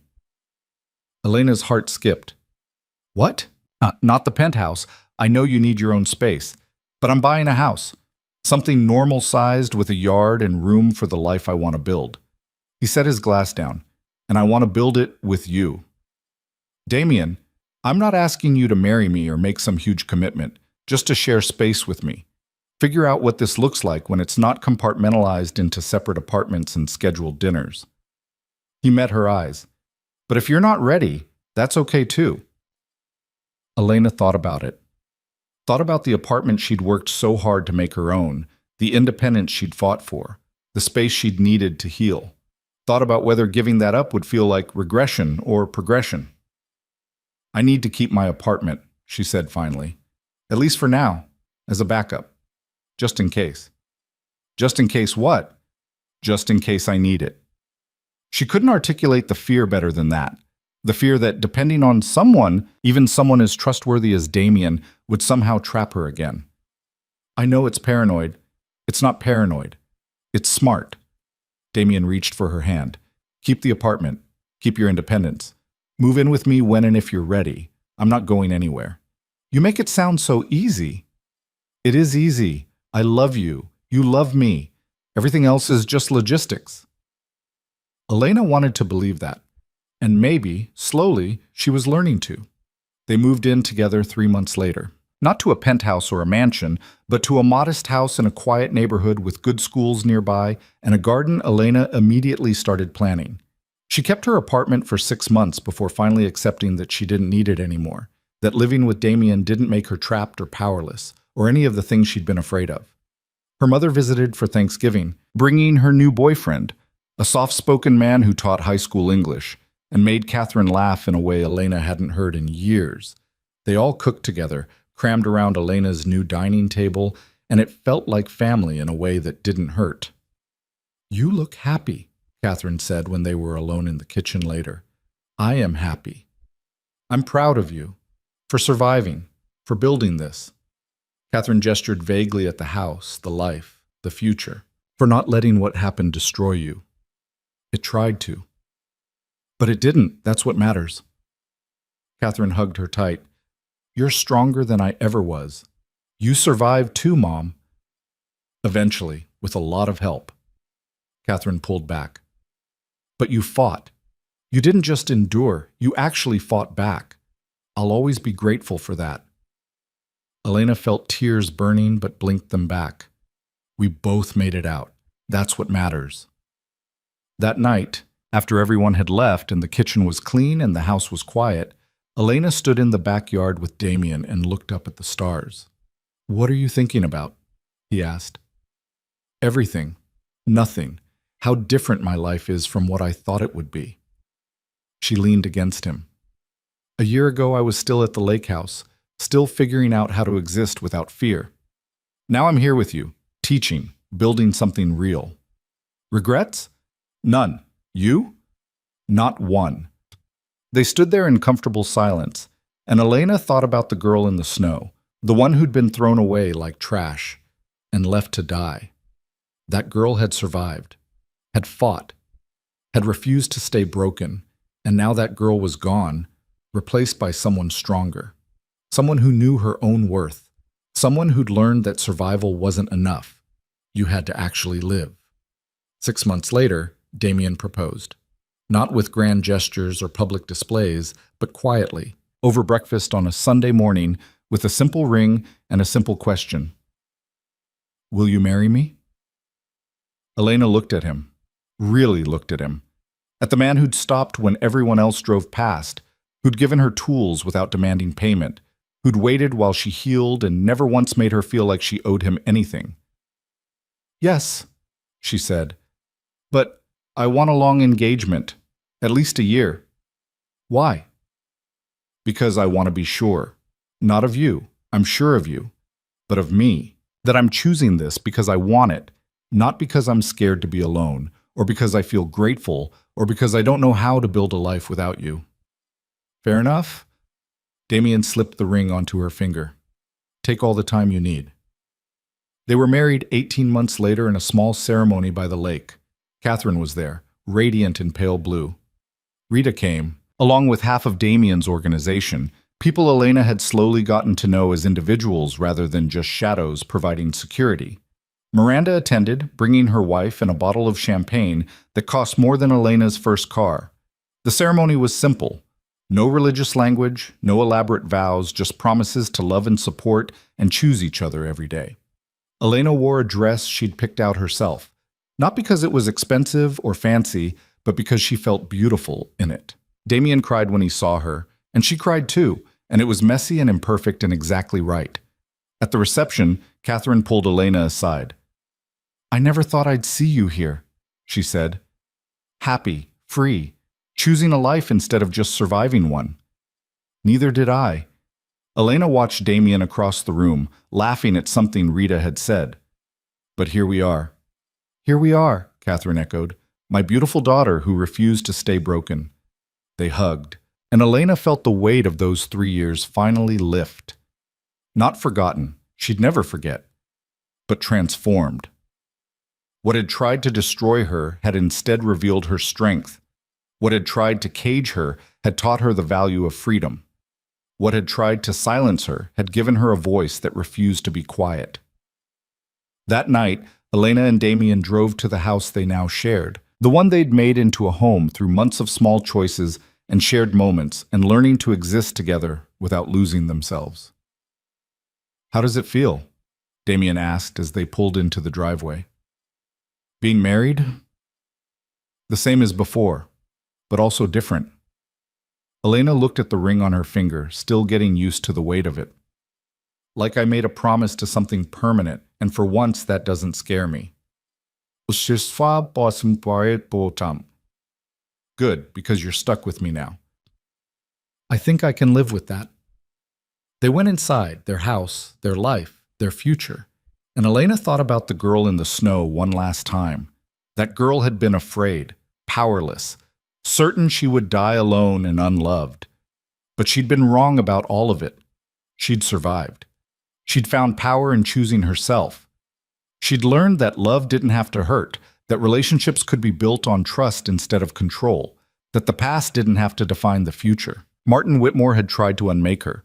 Instead, he'd given her the opportunity to make herself into something stronger than he could have imagined. Someone who refused to be a victim. Someone who turned survival into triumph. And now, years removed from that coldest night, Elena finally understood what freedom meant. Not just the absence of fear, but the presence of choice. The ability to wake up every morning and decide who she wanted to be, what she wanted to do, how she wanted to live. She chose love. She chose teaching. She chose Damien and the life they were building together. But most importantly, she chose herself. Every single day. And that, Elena had learned, was the only victory that truly mattered.